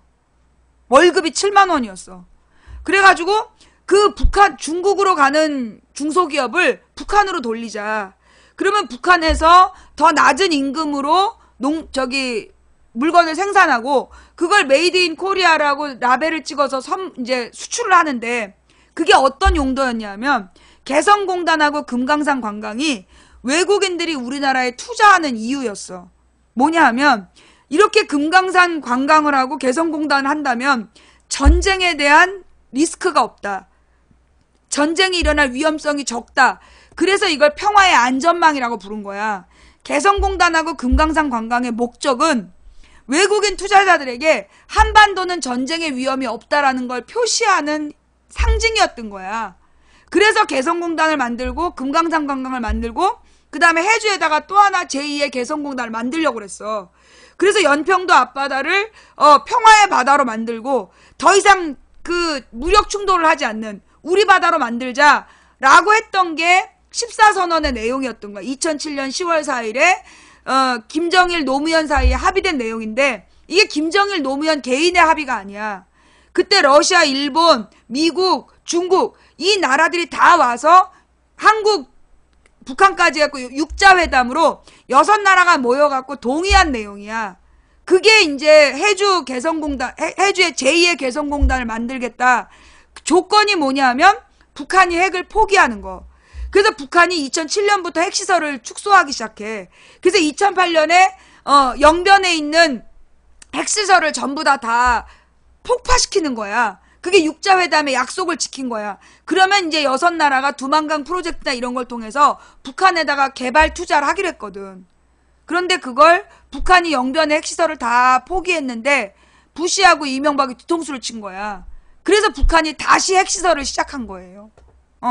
하여간 개성공단은 북한에 일자리를 주기 위해서가 아니라 우리나라 중소기업 업체들이 저렴한 임금으로 물건을 생산해서 수출할 수 있게 하면서 무엇보다 우리나라가 안전하다, 전쟁의 위험이 없다는 걸 세계에 홍보하기 위한 목적으로 만든 게 개성공단이었어요. 응. 그 다음에 개성공단의 두 번째 목적은 뭐였냐면, 자, 여러분이 지금 중국으로 가려면 반드시 비행기를 타야 돼. 아니면 배를 타야 되죠. 그런데 만약에 북한하고 우리가 통일이 되어 있다면 자전거 타고 중국 가는 거야. 자동차 타고 유럽 가는 거야. 그게 아시아 하이웨이라는 거야. 김대중 정부 때 부산에서부터 서해안 7번 국도를 타고 저기 유럽까지 자동차 도로로 연결하자. 그리고 호남선 경부선에서 출발한 철도가 신의주를 거쳐서 러시아 그 철도를 타고, 러시아 횡단 열도를 타고 유럽으로 수출하자. 그러면 어떤 장점이 있었냐면, 그때 우리나라에서 배로 수출을 하면 컨테이너 하나당 200만 원에 한 달인가 기간이 걸렸어. 한 달 동안 시간이 걸리고 200만 원의 비용이었는데, 그때가 이제 김대중 정부 때. 근데 이걸 그 열차에다 실어갖고 그 기차로 수출을 하면 기간은 열흘, 그 다음에 비용은 3분의 1인가 줄었어. 그러니까 비용은 70만 원이고 기간은 열흘로 주는 거야. 그러니까 수출하는데 훨씬 더 이익이 됐겠죠. 그래서 그게 김대중 노무현 때 유럽으로 진출하는 길로 그 러시아 그 철도를 우리가 활용하고, 그리고 이제 러시아에서 값싼 가스를 우리나라에서 수입해갖고 그 겨울에 도시가스를 제공하기로 했던 거야. 그게 김대중 노무현 때 다 합의된 건데 이명박이 뻘짓해가지고. 왜냐하면 그 가스관이 북한을 통과해서 오는 거였거든. 근데 이명박이 북한하고 관계가 끊어지는 바람에 러시아 가스를 우리가 돈 다 대줬는데 못 받고 있는 거야. 예.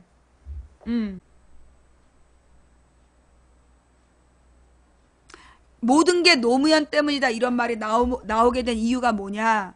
이게요. 이것도 중요한 질문이야. 예. 이게 중요한 질문인데, 맨 처음에 노무현이 당선될 때 노무현이 신자유주의 정책을 폈어. 그리고 재벌들이랑 친했어요. 그래서 삼성이니 뭐 현대니 다 노무현 정부에 있는 구성원들이랑 친했던 거야. 그리고 노무현 정부가 그래서 이제 2003년에 대통령이 됐다가 2004년에 탄핵되고, 탄핵이 무효가 되고, 그래서 2005년까지도 언론하고 노무현이 관계가 좋았어. 그런데 노무현이 2005년에 책 한 권을 봐. 그 장하준 교수가 쓴 그 뭐 사다리 뭐 무슨 사다리라는 뭐가 들어가는 책이 하나 있고, 그 다음에 그 사마리아인이 들어가는 책이 있어. 그게 뭐냐면 유럽이 신자유주의 때문에 불행해진다는 얘기야. 그래서 신자유주의를 비판한 나쁜 사마리아인일걸? 그죠? 예. 그래서 그 나쁜 사마리아인하고 사다리 걷어차기인가? 그 두 가지 책을 읽고 노무현 대통령이 깜짝 놀란 거야. 왜 깜짝 놀랐냐 하면, 이게 지금 신자유주의 정책이 잘못된 거다. 그래갖고 2005년에 재벌들의 영업이익을 계산했더니 160조가 나온 거야. 그래서 대노해가지고 비정규직을 정규직으로 강제로 바꾸는 법을 만들라고 얘기를 한 거야. 그러자 갑자기 삼성이 반 노무현으로 돌아서, 그러면서 삼성 알바 새끼들이 계속 이게 다 노무현 탓이라는 글을 쓰기 시작한 거야. 그래서 2006년부터 이게 다 노무현 탓이라는 댓글이 도배가 된 거야. 그래서 이게 다 노무현 탓이란 말이 나온 거야. 이건 너무 소설이잖아. 내가 소설이란 말도 안 했는데 고마워. 인증이죠? 예. 그 사내 보유금이 160조가 나오면서 그래서 처음 알려진 거야. 예. 와, 허위사실 유포하시네. 너는 내가 허위사실 유포했다는 증거를 가지고 법정에서 보자. 응? 예. 또 뭐?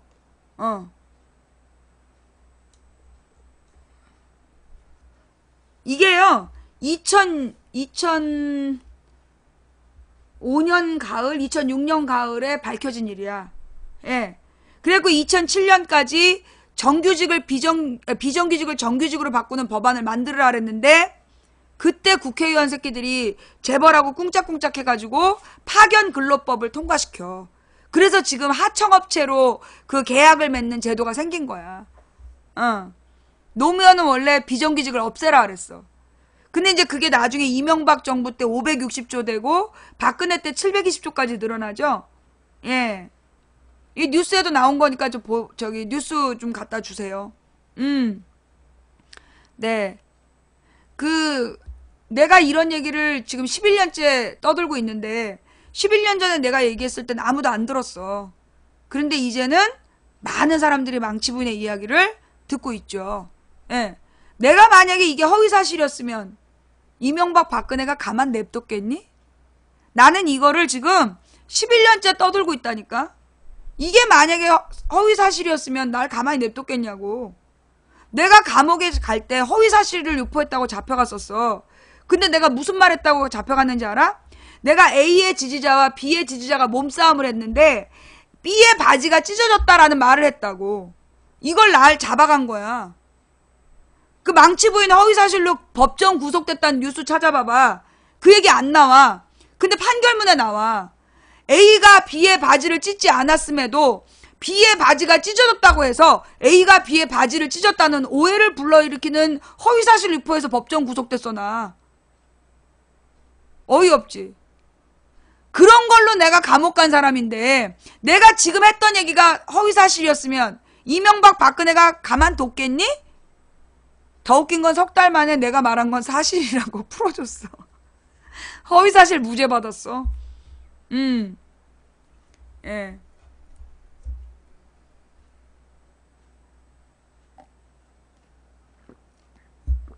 내가 하지도 않은 말로 감옥 간 사람인데 내가 지금 얘기한 내용이 허위사실이었다. 그럼 이명박 박근혜가 지난 10년 동안 날 가만뒀겠어? 당연히 잡아넣었지?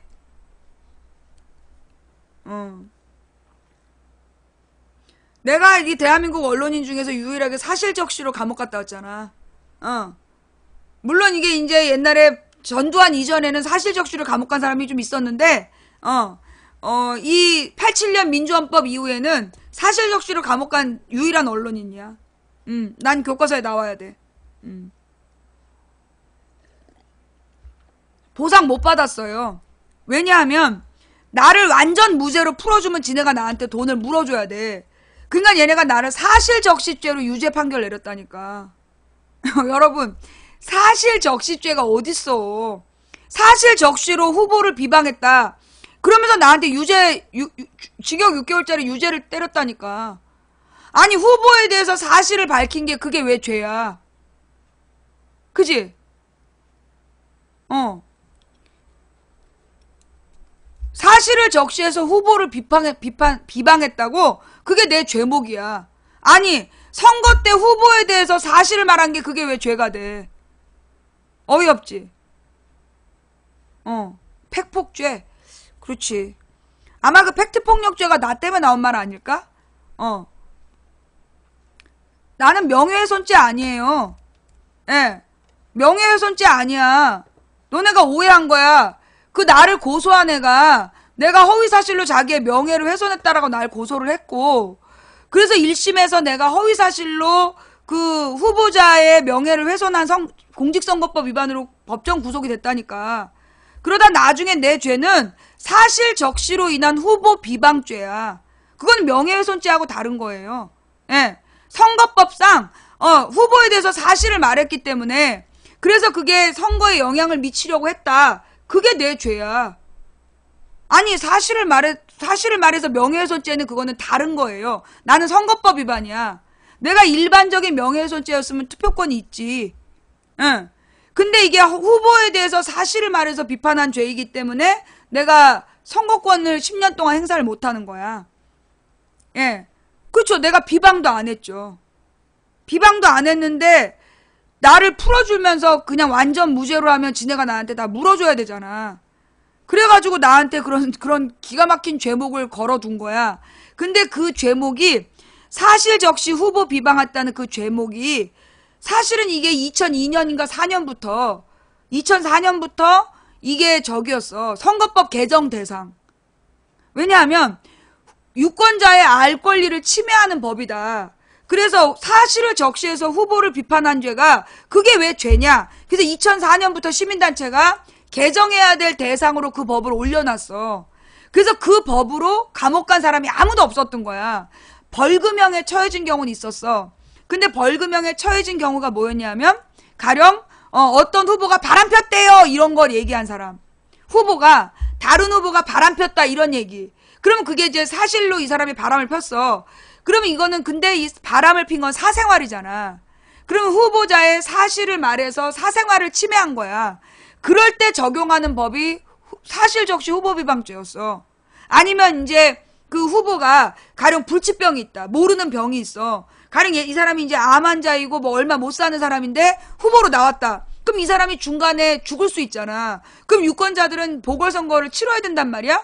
근데 이 사람의 의료 정보를 얘 암 환자라서 3개월밖에 못 산다. 그러면 후보 비방죄에 걸리는 거야. 사실적시 후보 비방죄. 예.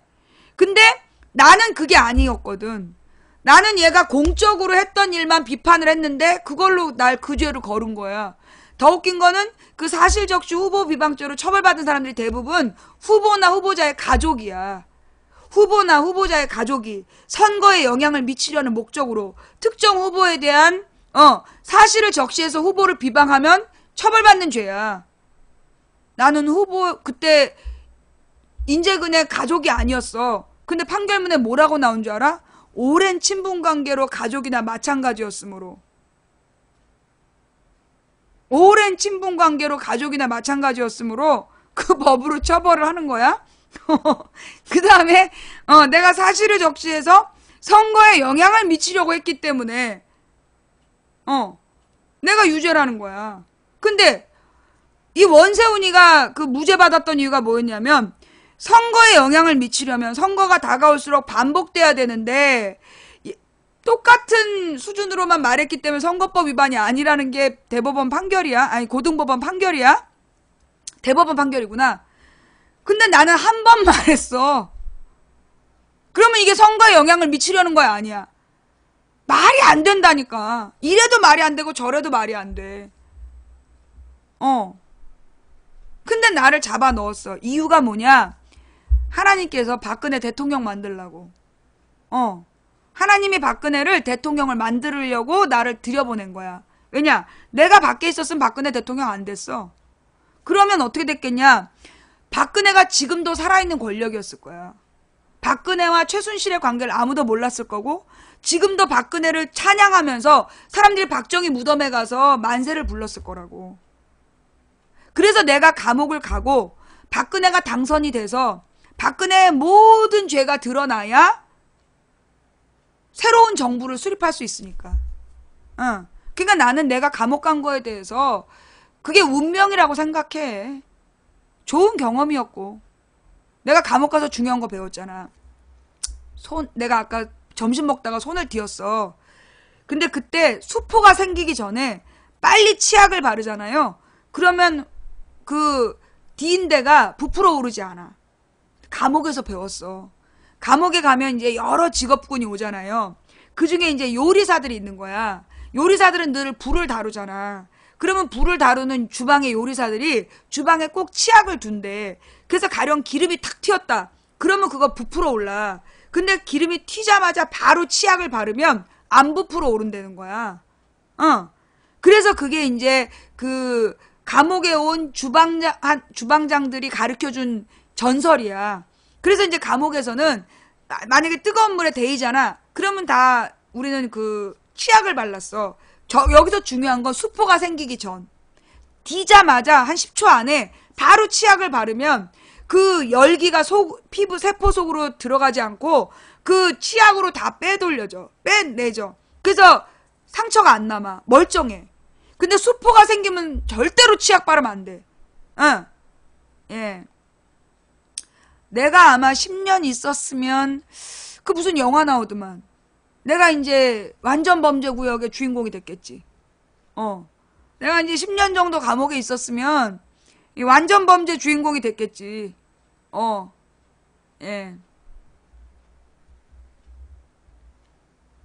임종석이 누구냐 하면, 임종석이 누구냐 하면 1989년에 그 전대협 의장을 했던 사람이야.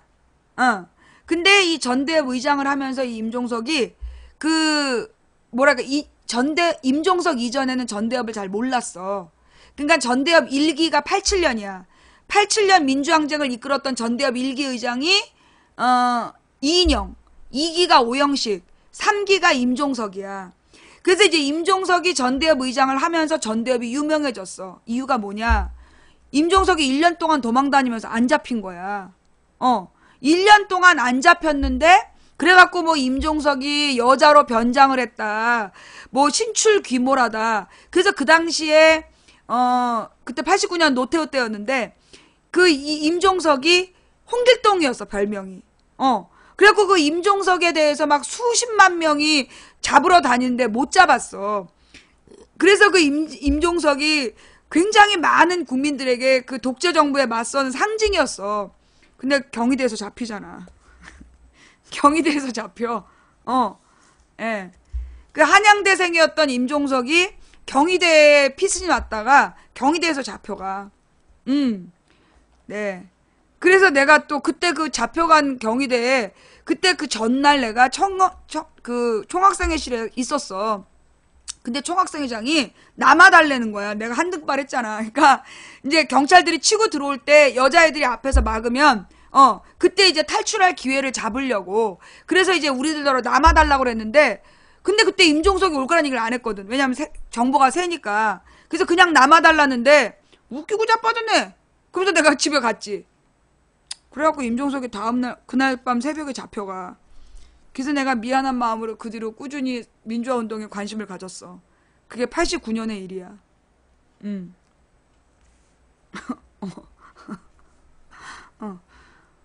아니 웃기잖아. 왜 나한테 저기 집에 가지 말래. 맘 있는 것처럼. 그리고 내가 웃기고 자빠졌는데 집에 갔더니만 그날 잡혀갔잖아. 그 다음에 그 임종석에 얽힌 또 하나의 이야기가 있어. 뭐냐면 이제 임종석이 국회의원이 됐어. 2004년에. 그래갖고 2004년에 국회의원이 돼가지고 나중에 2012년이었지. 그때 국회의원에 또 출마하려고 그랬어. 12년 사건이죠. 그런데 그때 2012년에 그 임종석의 보좌관 출신이었는데 그 임종석의 보좌관한테 딸이 있었어. 근데 여러분 그거 알죠? 김연아가 그냥 김연아가 된 게 아니야. 이 김연아는 아이스링크를 써야 되기 때문에 1년 365일 얼음이 제공돼야 돼. 그래서 이게 엄청난 기업에서 그 스폰서를 해주는 거야. 그래서 기업의 스폰서를 받아서 김연아가 그 유명한 세계적인 피겨스케이터가 된 거예요. 근데 그때 이제 임종석의 보좌관 중에 임종석 보좌관의 딸이 그렇게 이제 그 피겨스케이팅을 한 거야. 근데 이제 임종석 보좌관에서 나온 다음에 아버지가 이제 직장이 없는데 그 딸은 아이스링크를 계속 다녔어야 돼. 근데 어떤 기업에서 애를 후원하겠다 그런 거야. 그러니까 다른 피겨스케이터들이 다 후원을 받으니까 이 아버지가 아무 의심 없이 후원금을 받았어. 그런데 나중에 이 사람이 잡혀 들어가. 이명박 때 잡혀 들어가가지고 임종석한테 뇌물을 준 거라고 발표를 한 거야. 근데 실제로 이 돈은 임종석한테 배달되지 않았어. 이거 그 여자의 훈련비로 다 들어갔단 말이야. 근데 그 보좌관이 받은 돈이 임종석을 보고 준 돈이니까 임종석에게 뇌물죄를 적용해야 된다. 그래갖고 임종석이 그때 불출마를 해. 그 모든 책임을 지고 불출마를 해요. 나중에 무죄 받았어. 몇 년 뒤에 최종 무죄 나왔어. 그게 임종석이야. 그때 임종석이 억울했는데 자기가 불출마를 한 거야. 왜냐하면 그때 2012년에 그 총선에 사람들한테 불리하지 않게 이 다른 후보들한테 누가 되지 않으려고 스스로 불출마를 했어. 그게 임종석이야. 그런데 지금 그 임종석이 문재인의 비서실장이 되겠다는 거야. 왜?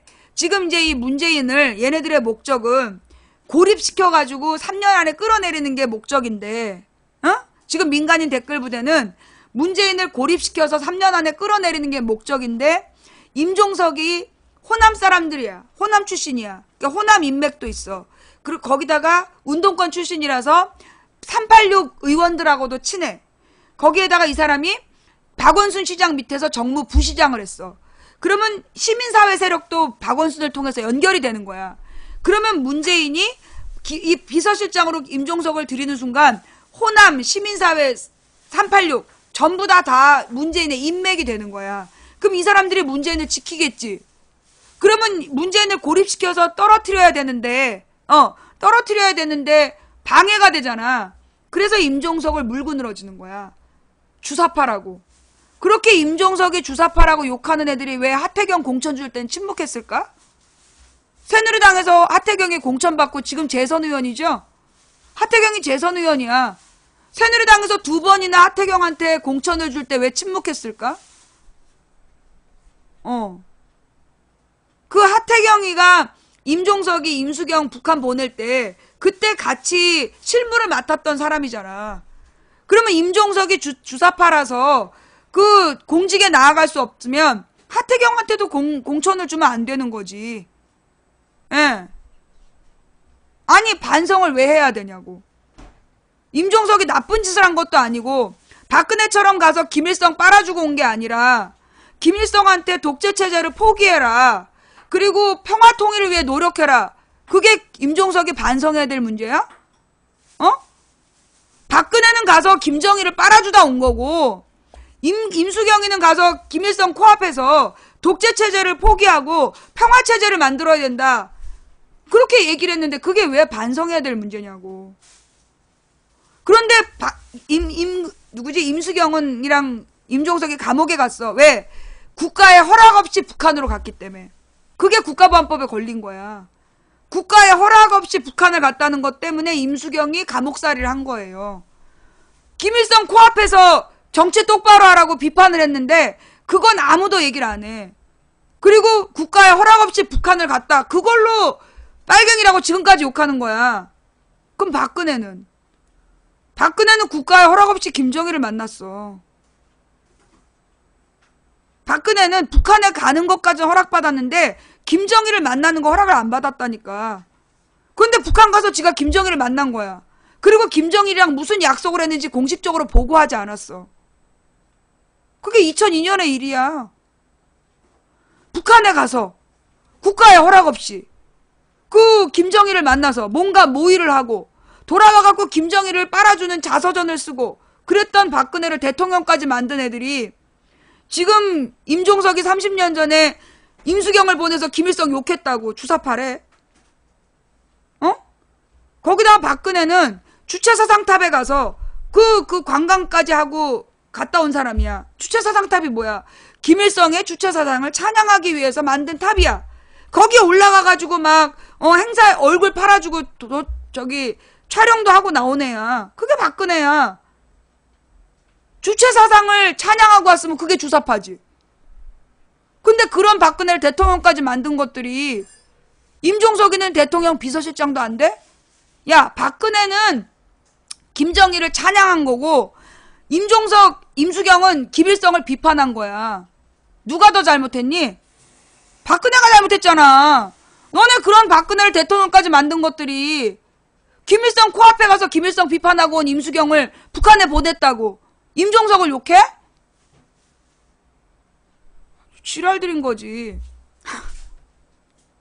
그럼 개성공단은요? 제 방송 봐. 내가 제 개성공단 얘기 다 했으니까 지금 5시간 때 너네 똑같은 질문, 6시간 때 너네 똑같은 질문 하고 있잖아. 지금 돌아가면서 같은 질문 하는 거지. 개성공단, 임종석, 임수경, 주사파. 지금 똑같은 질문 하고 있지? 니네가 제 방송을 보면 2시간 단위로 똑같은 얘기를 하는 게 나올 거야. 알았지?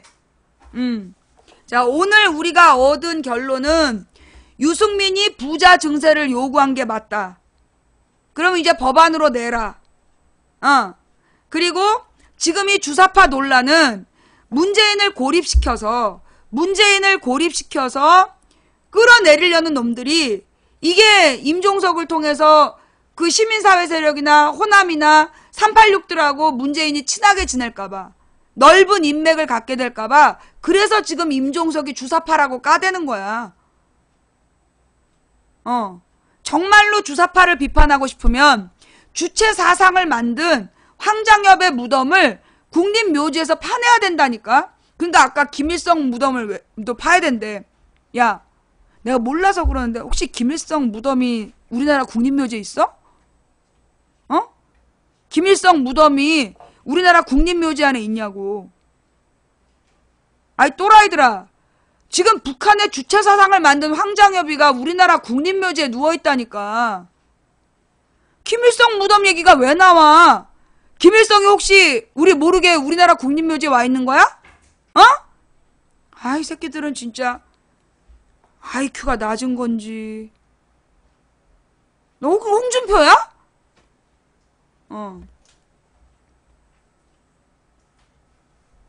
자, 아까 우리가 마무리 노래까지 다 들었으니까 이제 마칠게요. 자, 지금까지 도봉구 창동사는 불량주부 망치부인이 보내드리는 생방송 시사수다방이었고요. 이 내용을 녹음 녹화 떠서 유튜브와 팟캐스트에 올려주시는 우리 6명의 업로더분들께 감사드리고 나머지는 고소 대상이고 오늘 업과 꿀잼을 해주신 15,368분께 감사를 드리고 후원해주신 한 분 한 분 제가 일일이 감사 인사 못 드려서 죄송하고 이름 안 불러서 후원하고 싶지 않으면 안 하셔도 되고 그럼에도 불구하고 후원해주신 분들 덕분에 오늘도 소송비를 벌 수 있었고요.